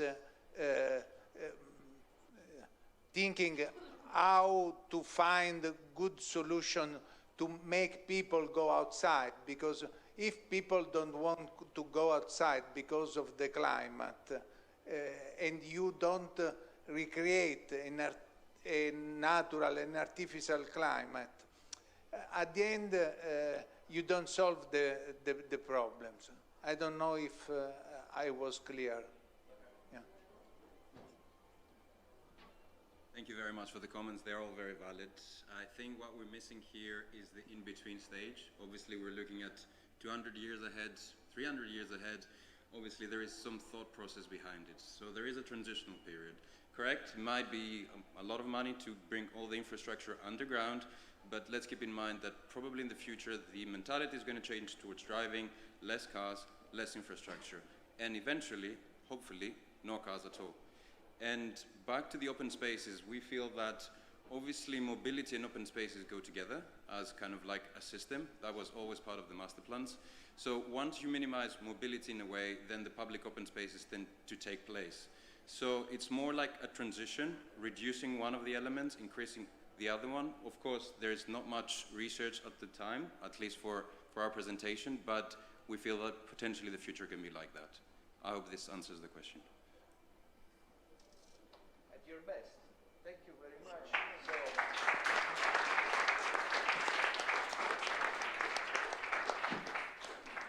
It's proven that the length of discussion matches with the intensity of the provocation.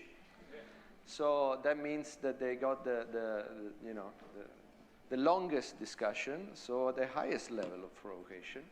And the other thing that after this discussion I think is confirmed is that the most difficult challenge is to transform aspirations into spatial quality, and that's the task of architecture, and that's what we're mostly looking at here, starting from very different points. Are we ready with Team C? Yes, great. Welcome back.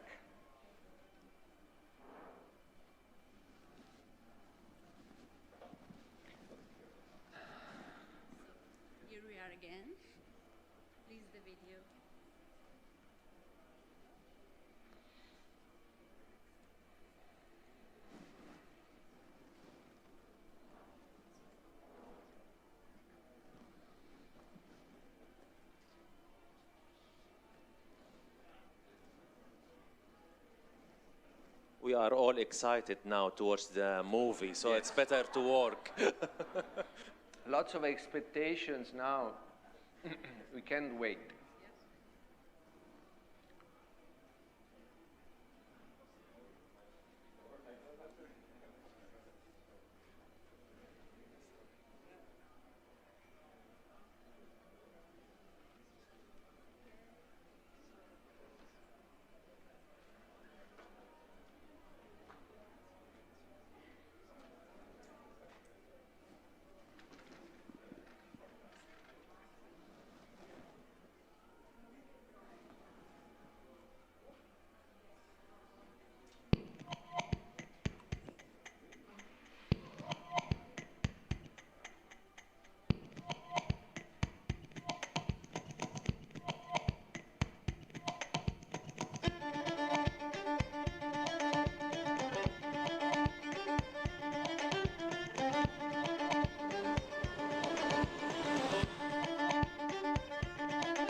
So, are you ready to change your mind?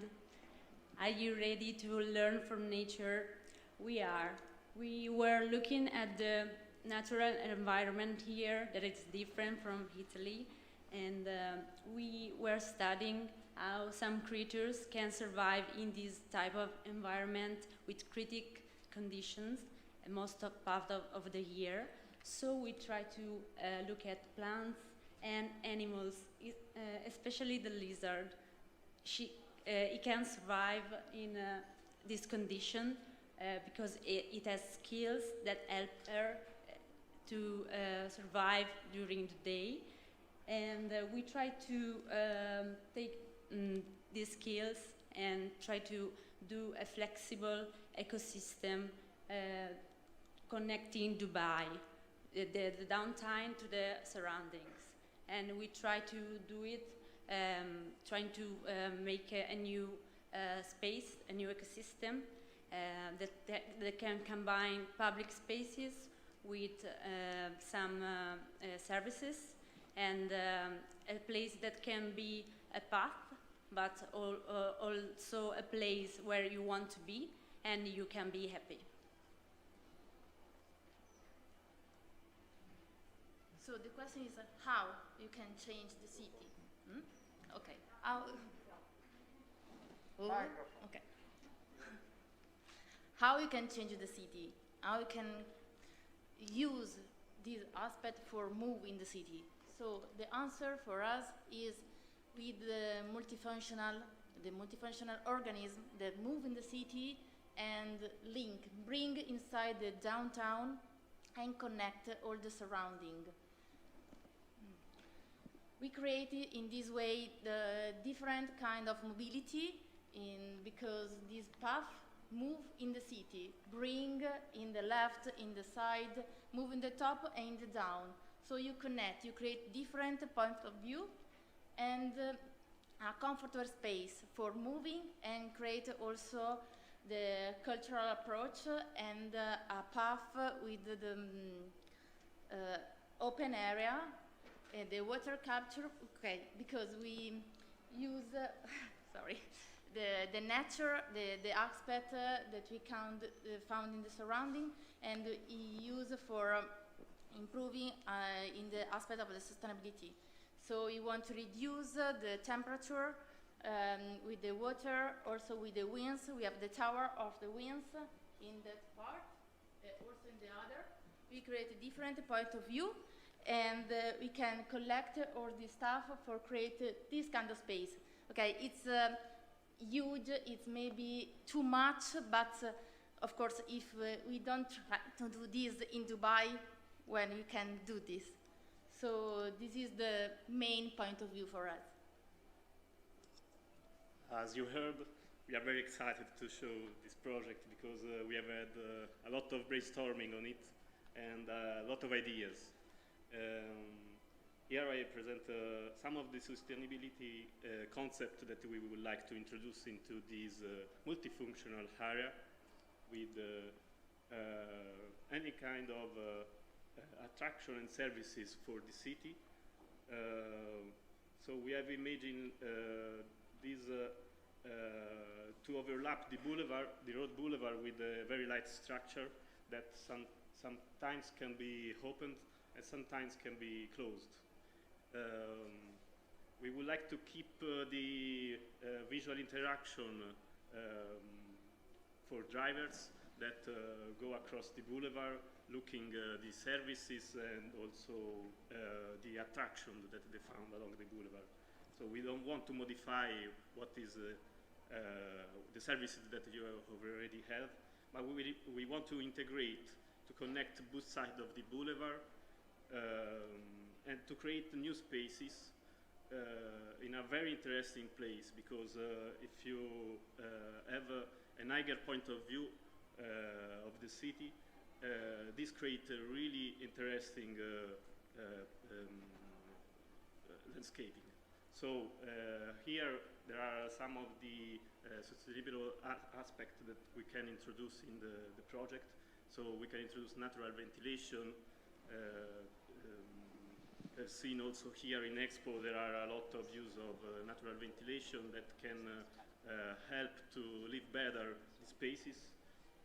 We can use the photovoltaic cell to cover part of the building, but also the evergreen roof can help a lot to create an ecosystem in the building.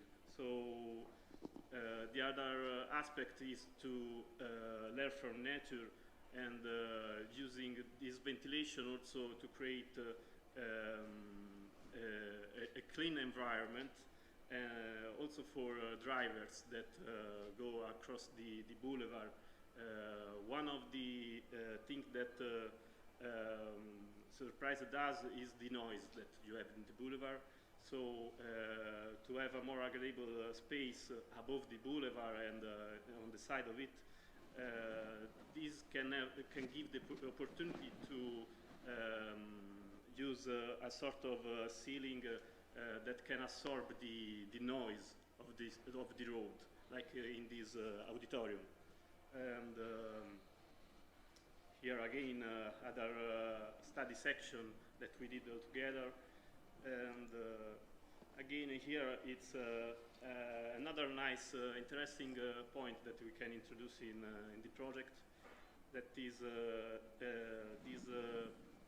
this concept that is a way to produce energy while the people are working. And it's very interesting not only for the power that it can create, but also because it can collect data.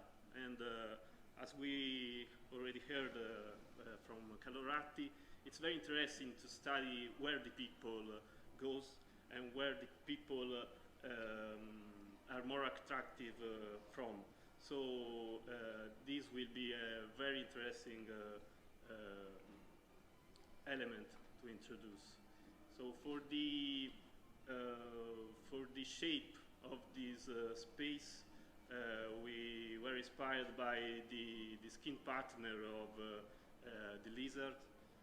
So we have created a facade that is modular, flexible, and as you see in this image, it can be closed or open in order to create shadow, but also closing environment. So during the summer you can have a nice environment just to try to pull people outside from the Dubai mall area that we have seen that is very, there are a lot of people there. So we would like to push these people along the boulevard into a very nice environment. Like you said, we try to work with different section and different type of section with cover part or pavilions, because the climate here is not like our climate. So we understand now because we are here, and it's we have to cover the pathways, the walkways, because otherwise there will be no public space and nobody go there if the climate is really hot. So we try to modeling our section, and we try to make a movement, because we go down with the street only in 2 points. One point is the one where are the living, the small living building, residential building, and the other one is the part that is near the Opera House, where there is a park, a space. So we want to connect the space with our project, and we want to create not new public space, but even a new way of connection and connection point, and make people go there and maybe stay outside, even outside. And these are some inspiration. So, thank you.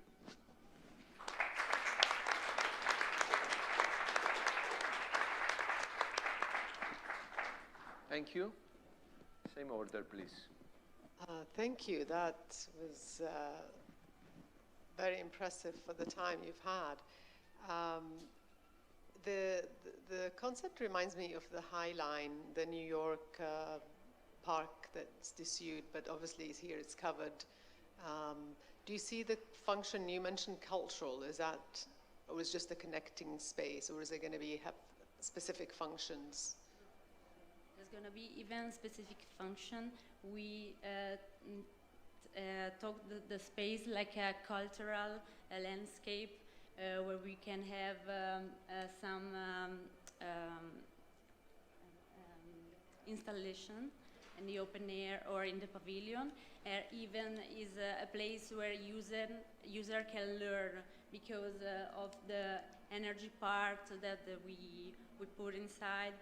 You can learn how you can collect water from humidity, and here there's a lot of humidity, and you can use the water to for the green that we insert in the project. So it's a space where there will be even services, not only a public space. Thank you. I think, yeah, you've taken it to a different level with exploring the skin and the sustainability, the form and everything, so that's very commendable. I think you could use it for performances. It could be used to have a lot of different uses. I think it does well with this this idea of the connectivity. I think that works quite well, so thank you very much. Well, it was worth waiting for the movie because it's pretty nice. Thank you.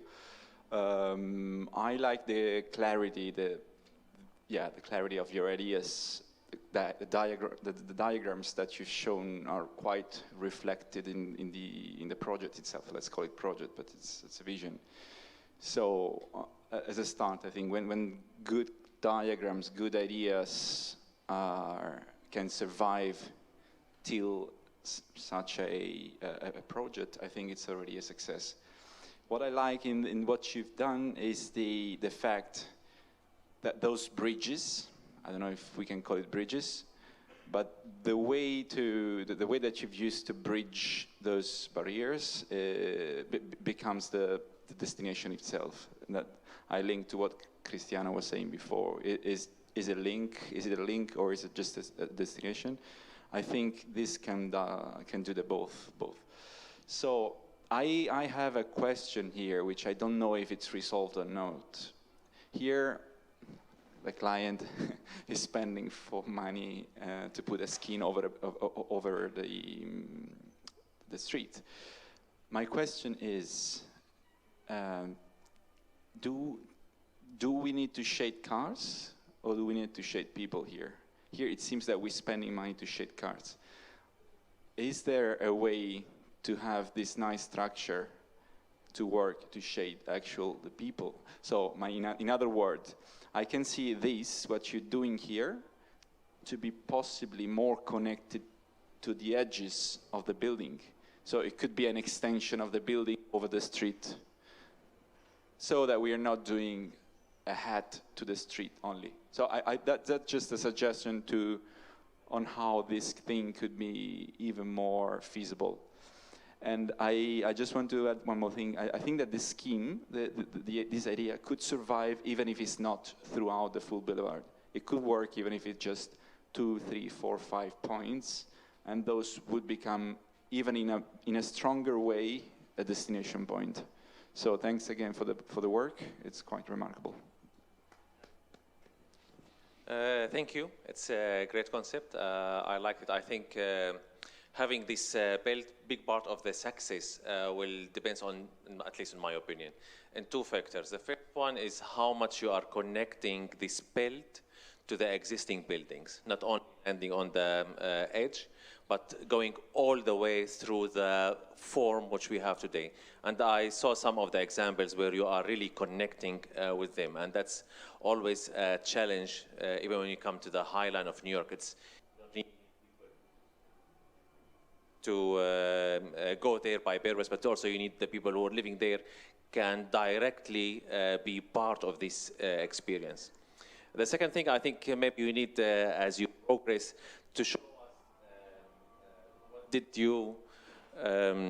what did you do with the experience underneath, taking sections from the road itself, and to see what's gonna happen afterwards if you implement this experience. Are you going to narrow the road in this case? Are you going to create something different? Because now this new belt will influence the life of the people on both sides, above and underneath. But definitely the connectivity, I love the fact that it's connected through sometimes buildings, sometimes public area. I think the activation and the programming will play important part of it. Last point is maybe, again, when you progress with the study, we'll see how you are connecting all of this experience to maybe the inner ring or to main transportation point, so people they can come there by purpose. But I think your intervention is really nice. It's very bold, but also it's very possible because you are dealing with existing situation, but also you are creating great impact by adding on that. Thank you very much. So Luigi, just to add one thing. Yeah, we have to think about this design, this concept as a very flexible system in order to host many kind of different services. With and this section was the relevant one. I mean, because you can see how many different spaces we are creating with different kind of buildings, closing area, open area, green area that can be accessed by public, but maybe we can also close some of these for, just for the residential. So the idea is to create a new way to live the city that can be also expand to the neighborhood. So that's the main mind. You know, it's very dynamic and very resilient as you start with the lizard skin, and that's very clear. Thank you very much.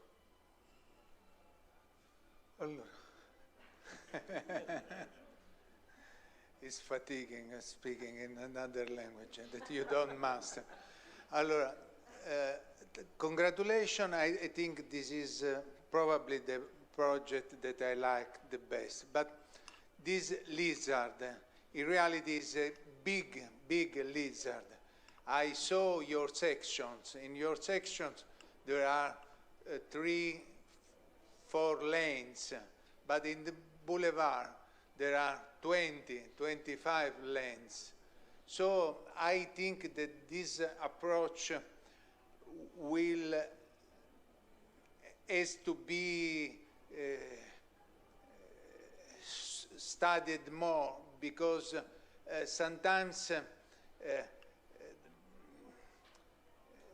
sections are downsized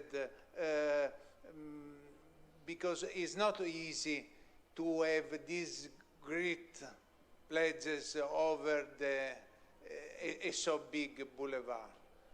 Say that, I think that is a good approach. I mean, some sections should be real, they need a real engineering approach. They cannot be resolved with a width of 50 or 1 meters of section. But I think this can be probably one good approach to solve the problem of the boulevard. And the other remark that was how much we are doing this to shade people and not the cars beneath. I think that another big problem will be how to have a cover to make the staying up there comfortable. Okay, please. I think the good thing about our scheme is that it's very flexible and sort of an organism or a parasite. And oh, okay, sorry. So it's kind of an invasive approach. And I think that would give us an opportunity. Like you said, the slope might be a bit steep and unrealistic. But we have this thing, I don't know if you are familiar with it, our podiums in buildings are parkings. So you can access so instead of having the slope that heavy or steep, we can have it connecting to the podium, so the residential portions of the buildings the people can park their car in their house and then go to the functions that are housed by our intervention. So I don't know if that kind of responds to your question or not, but that's the vision in our head. Well, definitely there will be different intervention as you move through the boulevard. Sometimes you come to the podium, sometimes you come to the ground floor, but yeah, I think I echo what Luigi said. The section itself maybe need more engineering and development, so we know how much the drop of the slabs and where you go. But that's, again, framework, as you said, the idea is still valid. Just one thing.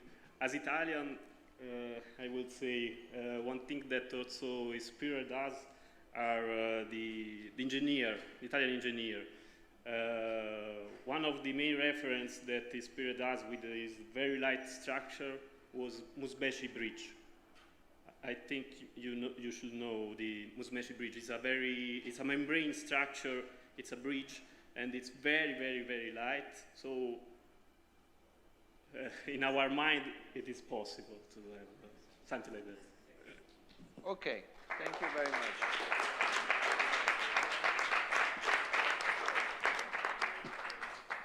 I guess we have the final presentation of the team, so please come on stage.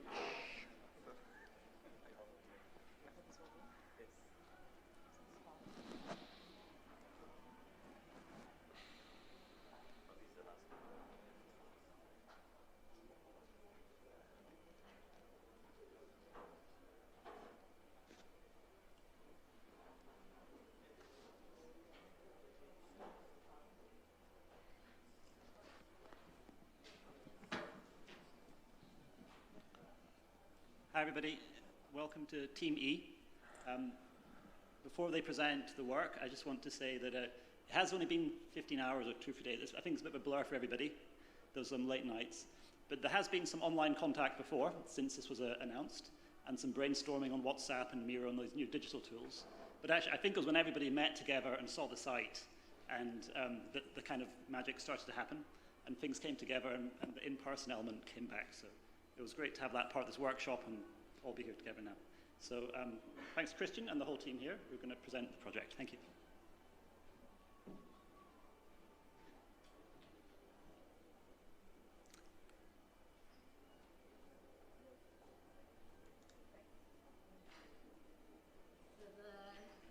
Microphone. Sorry. So the Dubai 2040 Urban Master Plan has some very important future objectives. And we're going to present our proposal as an answer to this for the boulevard. And through the analysis we did previously before coming here, and then when we met together, and we actually managed to go around the Experience Boulevard, we emotionally, our first impression, the strongest impression we had, were this element of it being a void and a scar. So the solution we decided we need to look for was activation to add value to this space, and reconnection to then be able to leak value to the whole city. The current circulation is mainly cars, and then we have some underutilized connections to the rest of the city. So we decided our strategy would be we'd have to attract people to and along the boulevard. We need to stitch the boulevard to the city, and we need to introduce new nodes that we want to work on. We realized as designers, architects, we have to shift the frame of reference from designing infrastructure to actually doing urbanism.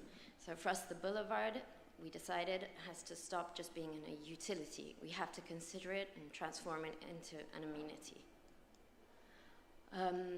How we want to do this, what we propose is to have a mix of spontaneous use of public space and work and commercial activities.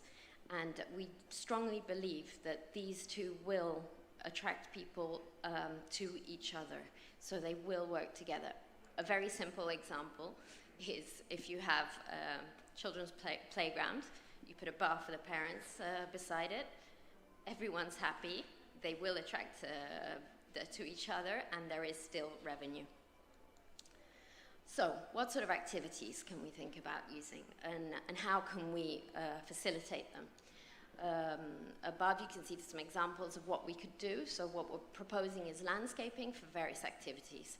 Laying out structures to create a human scale spaces, because one thing we realized when we were here, for us, when we visited and the discussions we had between ourselves, who lives here and who came from Italy, is this very, very big change in scale that we're not used to. And we do believe that for people, for humans, to feel comfortable, the human scale is important. So we want to scale down in our space. Then through technology, sustainable technologies, we'd like to introduce a canopy that can also help to create a comfortable microclimate so you can spend more time outside. And also introducing free utilities and facilities that will enable these activities. Here you can just see some different examples of things that could be introduced. And coming to the work and commercial activities, for us here, it was important that the commercial activities inside the boulevard, we want to introduce the idea of having production, distribution, and consumption here. But also, as you've seen the way we've divided them, so the production is along the boulevard, inside the boulevard. And then you can think of the consumption both in the boulevard, but also distribution to the rest of the city. Some examples could be going small. The idea is always go back to something small, to smaller activities mixed together. So for one example is aquaponics. You could have food production where you have fish breeding and edible plants and vegetables together. And then you have the restaurant that sells at the cafes, or maybe you can buy your basil plant or something and you go there. And then you eat fish, or a temporary market where these products are sold. Also artisanal laboratories, more traditional ones that you may need to go to, or more modern sort of fab labs and laboratories for experimenting new designs, and then shops to sell them, or markets. Other cultural and education activities, so spaces where you'd have art studios, experimental spaces, but also where you then attract people to these activities like galleries and events you could show.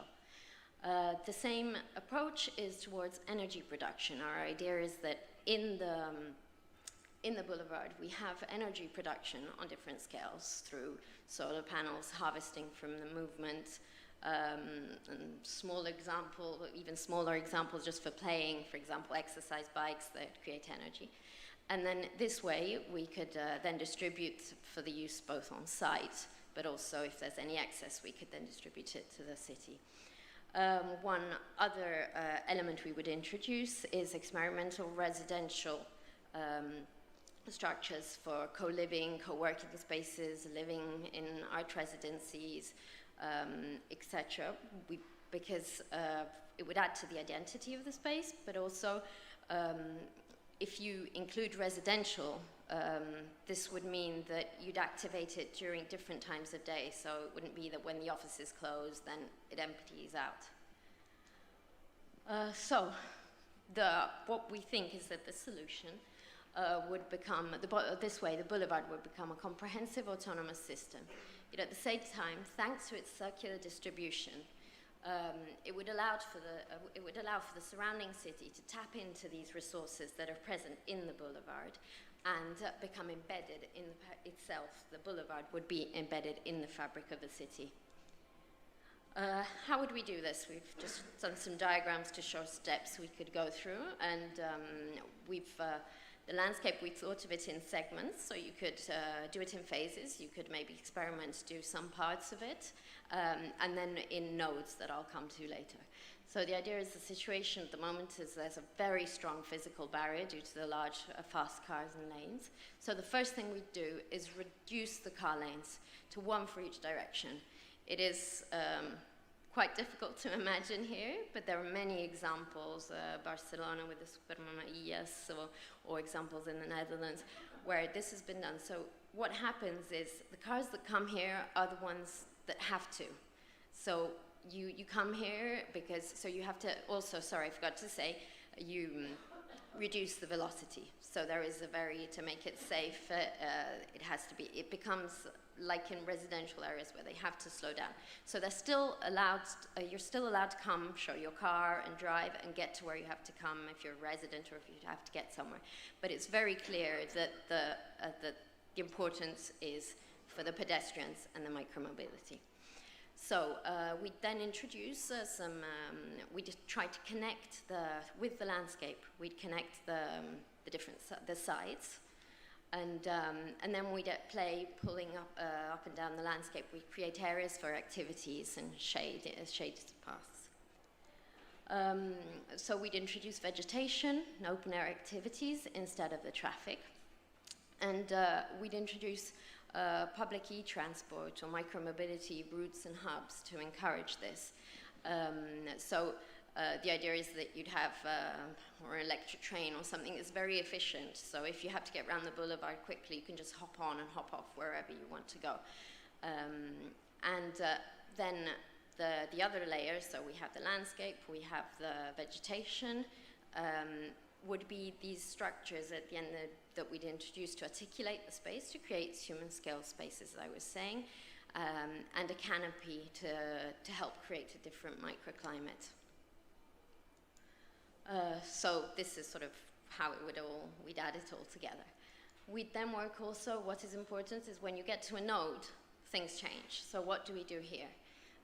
This is the current situation. Our idea is that the cars drop below the node. So there is a continuation in the boulevard. There isn't a sudden interruption because everyone has to wait for the traffic light and cross. And the landscape would cross the nodes and it would extend along the sides to engage with the surrounding routes, not only on the boulevard. And another characteristic of these nodes could be that they could become open plazas, so they could host larger scale events. So we have all these smaller nodes along the boulevard, and these are the big ones where you'd have space for bigger things. And also we'd work on, it would be very important, we were thinking, to maintain and enhance the existing views towards the fountains or the Burj Khalifa. So it's very important not to go high where you'd cover those views or change them too much. This is sort of how it would come together. And here you see how the result is quite a big change. But we definitely think the change would add to giving an identity, a very strong identity to, and attracting people. And so just, we also wanted to add to the identity with quite a strong aesthetics, so that it would become a project with both, as you see, the way it looks, but also with the technologies we'd have. It would have to be self-sustained. So you would have the cycle of the water, and the ventilation, and it would all have to be connected to make sure that the resources, so it can be sold as an idea to something that is self-sustained, and also the aesthetics comes from a precise idea. One other thing that we were interested in addressing was this goal, a strategy for 3D printing in Dubai, which is looking towards by, I can't remember, 2030, right? Become to get to having 25% of the buildings in 3D printed. And so we thought of a way these pods, these buildings that are then the structures that are actually positioned, could be both, you could do it on site, with fabrication on site, or you could also have fabrication off site and then it's assembled on site when we come. And this would help to give this particular aesthetics. And I'm just thinking, one thing I didn't say here is about you could, just to show you where the sort of the pods, the structures are, the landscape, and then you'd have the canopy over it, which would be a lighter structure. And they'd sort of intertwine on different levels, because one important thing for us was that we went through the choice of, do we want bridges? Do we want to go over the cars? We decided that what was important for us was the people to reconnect. Even the psychological idea of having to go upstairs or a ramp and back down, we wanted it to be a complete connection. You just cross over the park to get to the other side. You cross over, or you just go up and down from the landscape. You don't have to feel like the cars are the most important thing and you're just having to try and go around them. Some ideas. Well, you know what the boulevard looks like now, so we tried to give you some impressions of how you could, how it would be, how it could be, and how you could create. It could become quite scenographic, creating very Instagrammable moments, and so even for tourists, it could be a nice place for residents to be, but also a very attractive place for tourists to go. Some other just examples.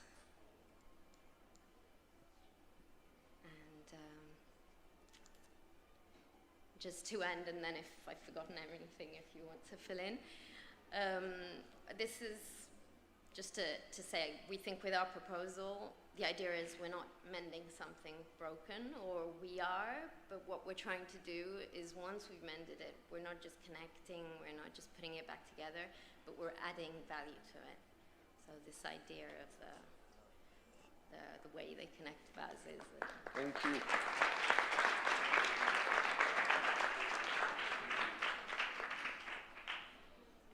Sumaya.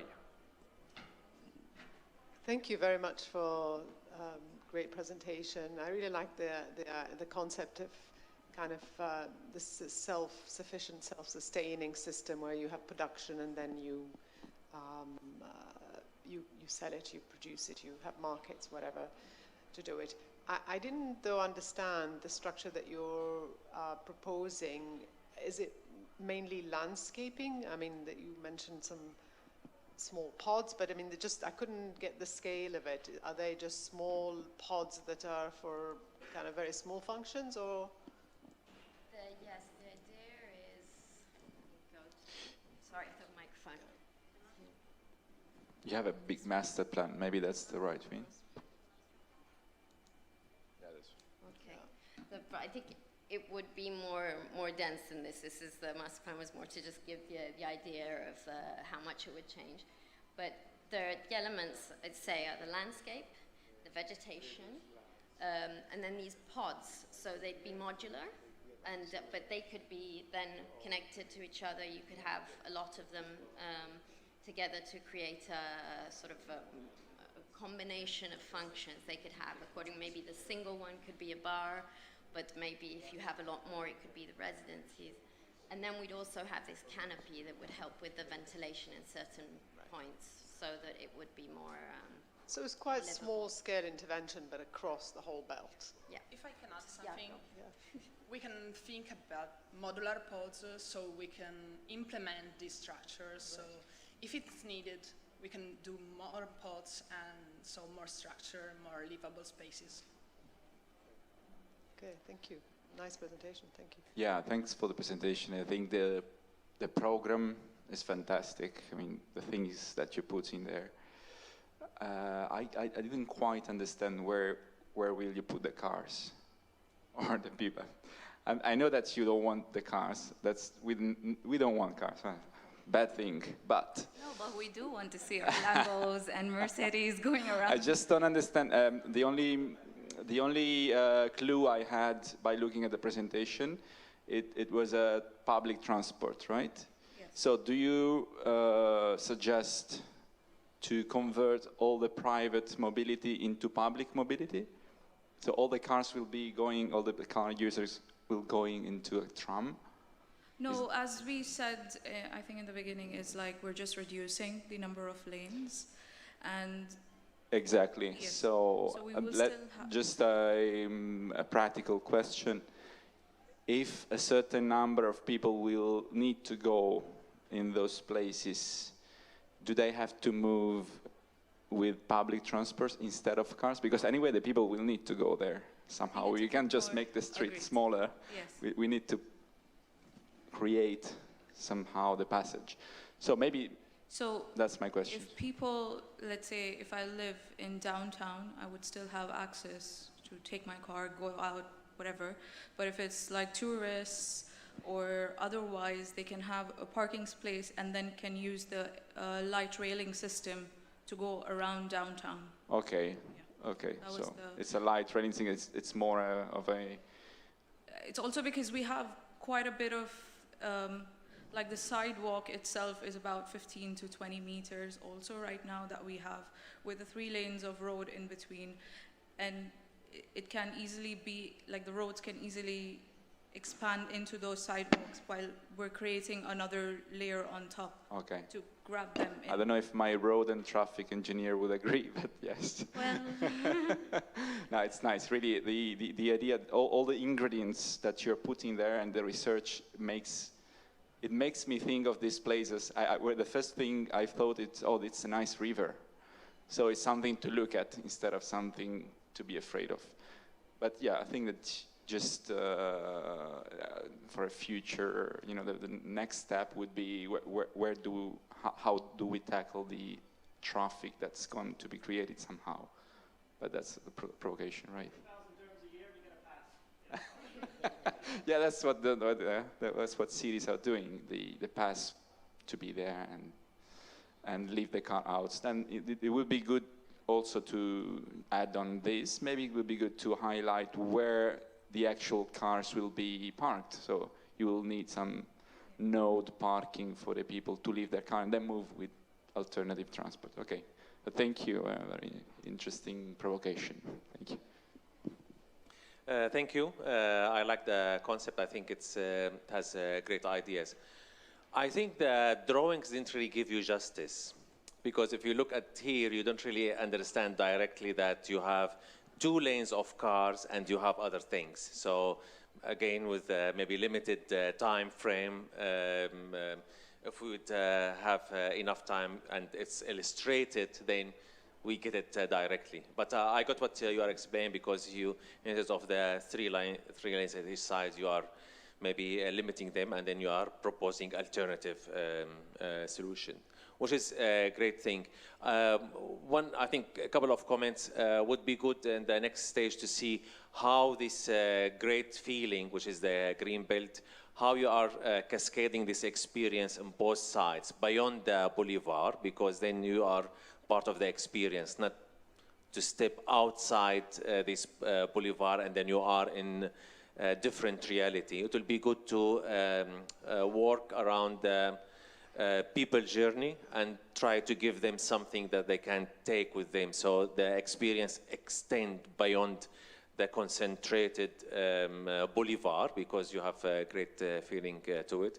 And then maybe you show us how the buildings responded to you, because today the buildings as designed with the facades and a lot of traffic on the center and some of the podium parking, when you suggest such a dramatic move, although it's settled and it's sustainable, there must be some responsive act from these buildings. So how that you are proposing some changes, so the 65-meter sections from time to time could really enhance this experience, and maybe the shading strategy of the entire greenery where people, they can really move. But I think it has great ideas. I like the idea that you really introduce a lot of objects, you soften what's happening there, and you try to create a greater experience by introducing this green belt. So thank you very much. No answers.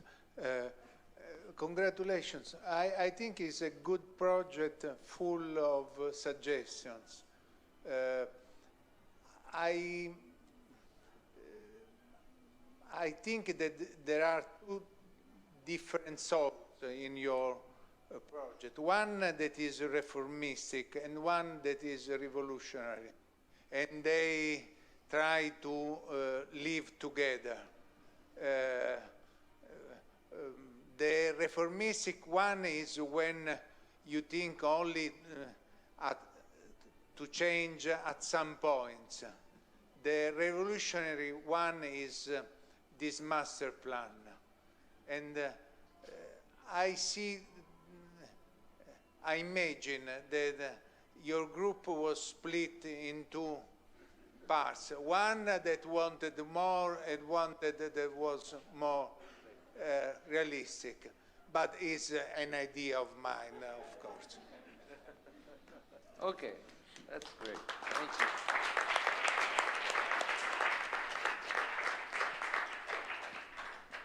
So I guess presentations are finished. You want to keep staying on the stage? Just one second. Yes, please. I would like to thank all the guys that do an amazing work, and also I would like to thank all the teams for this work. Yes. And just a proposal, we would like to go, all the teams, we go forwards, and the agreement is ready. When you want to sign, we are here. Okay, but before, yeah. Before we move on, I'd like to hear some final remarks from the other two critics, maybe, if we can borrow a couple of mics. Bring it here. No, in a very short commentary. Thanks a lot, first of all, and congratulations to everybody. Short time, but deep quality of deep quality of thinking. Personally, I think that real confrontation between the 5 different projects is not a confrontation regarding forms or regarding architectural design. Personally, I think that in a so short time, it's fundamental to compare strategies more and more than, nice drawings or sketches or ideas, let's say, strategies. And more or less we have really 5 different approach, and probably not 5 different strategies, but at least let's say 3 different strategies. No? And one is the strategy of implementation of the rule of the circular line. Another one is the strategy to cancel the rule of barrier of this and connect the central area with the last part of the city, the other part of the city. And probably the third strategy is something that is in the middle, a little bit and a little bit. Requalification and let me say also that personally I think that at this scale, at this phase of approach, it's absolutely important to move in, could be absolutely important, to move in a realistic horizon. And realistic horizon means in a city like Dubai, the horizon of cost and of real estate value, because there is no people able to pay beautification. No. And probably some of the projects that we sold operate in beautification direction. Probably in this sense is more European, and I appreciate them, but it's more European. No?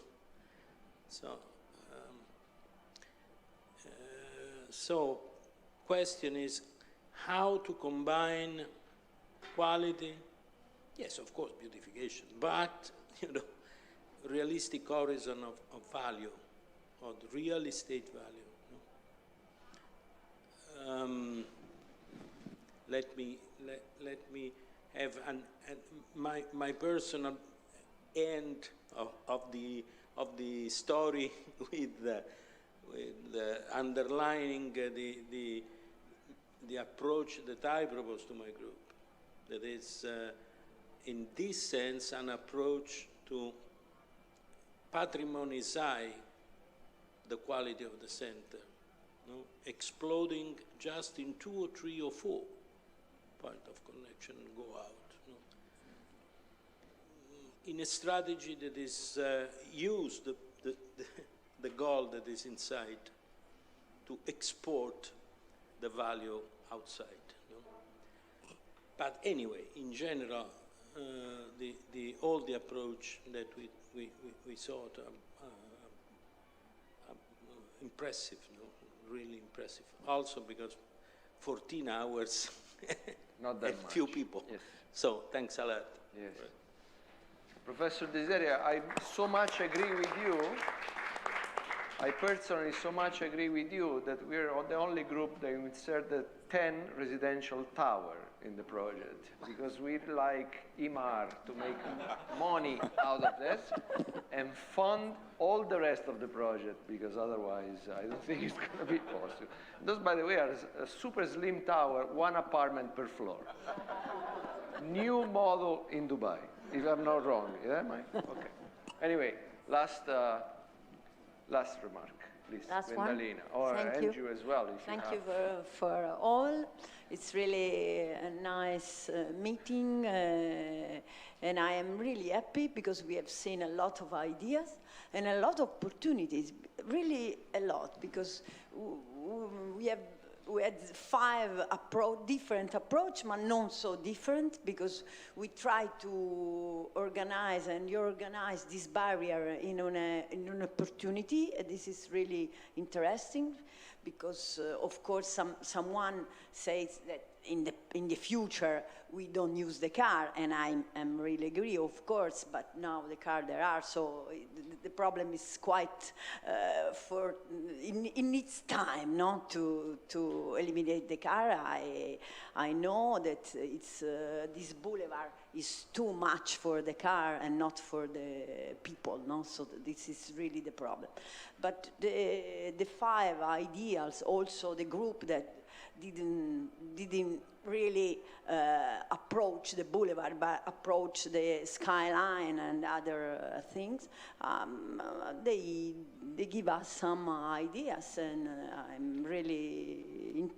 It's really interesting, this European approach, probably because it's really like this. It's not an American approach, and not, no. So we really believe at the town like a place to stay with the public space, where the place where we can meet, we can stay together, and this is, and also with the landscape. Really landscape difficult, because there is really a bad climate, no, a really strong climate to organize, to stay. But for your project, I have an idea, because I would like to say before, for Cristiano project, I don't know if you imagine like a wall with a tower, no? Like our wall for our city, little cities, like no? The tower for our insomma, città fortificata, we call it. That it could be interesting. This tower, it could be the wind San tower, Gimignano, no? San Like Gimignano of Dubai. Yeah, Dubai, città fortificata. Very romantic. But, okay, I'm really happy. The guys, I think, are happy too, no? To share a lot of ideas, and I think this city needs this new approach. I'm really agree to contribute, no, our workshop to give some energy, different energy, new energy to this town. I think it's really, a good idea. Thank you a lot for your organization. It's really interesting for me. Very good. Andy, some short remarks.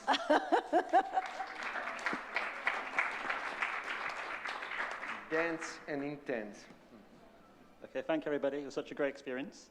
And I think what came up to me is that everyone sort of analyzed, noticed the same problems, and came up with different responses. And maybe just following from this discussion, maybe the biggest challenge in architecture is when you start building, practicing, and here especially, is that it is commercially driven, and it's a challenge to make a commercially viable building project that still has the other qualities, aesthetic and things, and public space. But in the same way, commercial architecture is killing the planet. The most cheap way to build buildings puts lots of CO2 in the air. And at the moment, the ways to avoid that are a bit more expensive, and there are things going on to fix that. But in parallel, maybe this is showing that if you're the very commercial developments in Dubai, they end up kind of sterile and dead. And this kind of thinking about what makes a place livable, somewhere you want to be and better, is needed in the big picture in Dubai. And that's actually what the government is doing. It's putting in rules to make Dubai, it wants to be, as we said at the start, one of the most livable cities to be, happy and clean, and attract then workers from all over the world.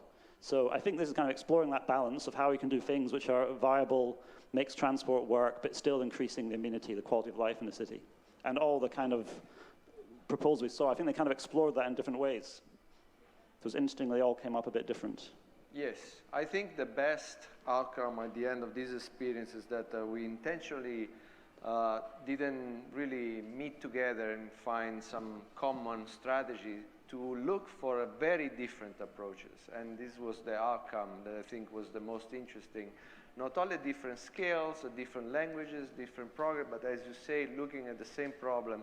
And the only common real thing was this interest towards some sustainability solutions that was spread across the proposals, and that makes us think that it will be a better future, possibly. So, that being said, thank you very much. Now we have the final remarks that are a task for our president of the presidents, as I call it. Franco Fieta, Engineer Franco Fieta, please.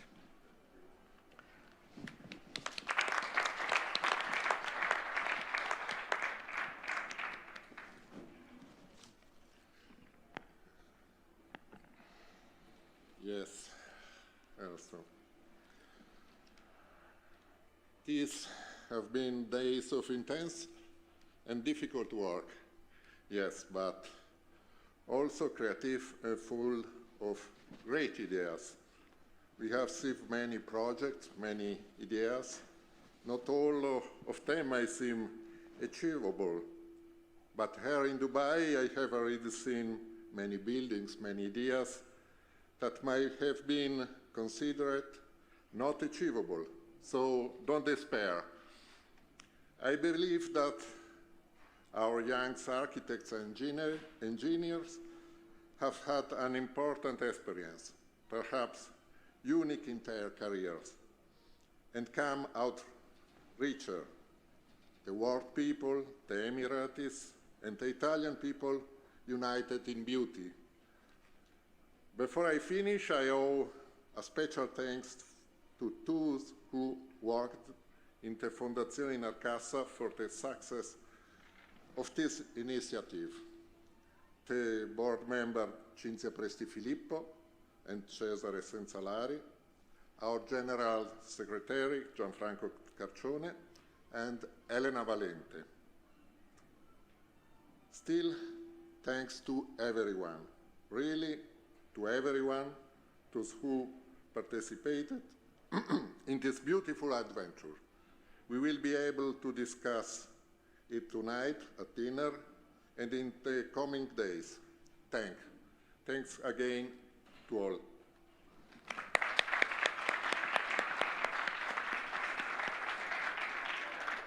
So I join the President to thanks for the hospitality of the Italian Pavilion, of course, and now I'm declaring the end of this workshop.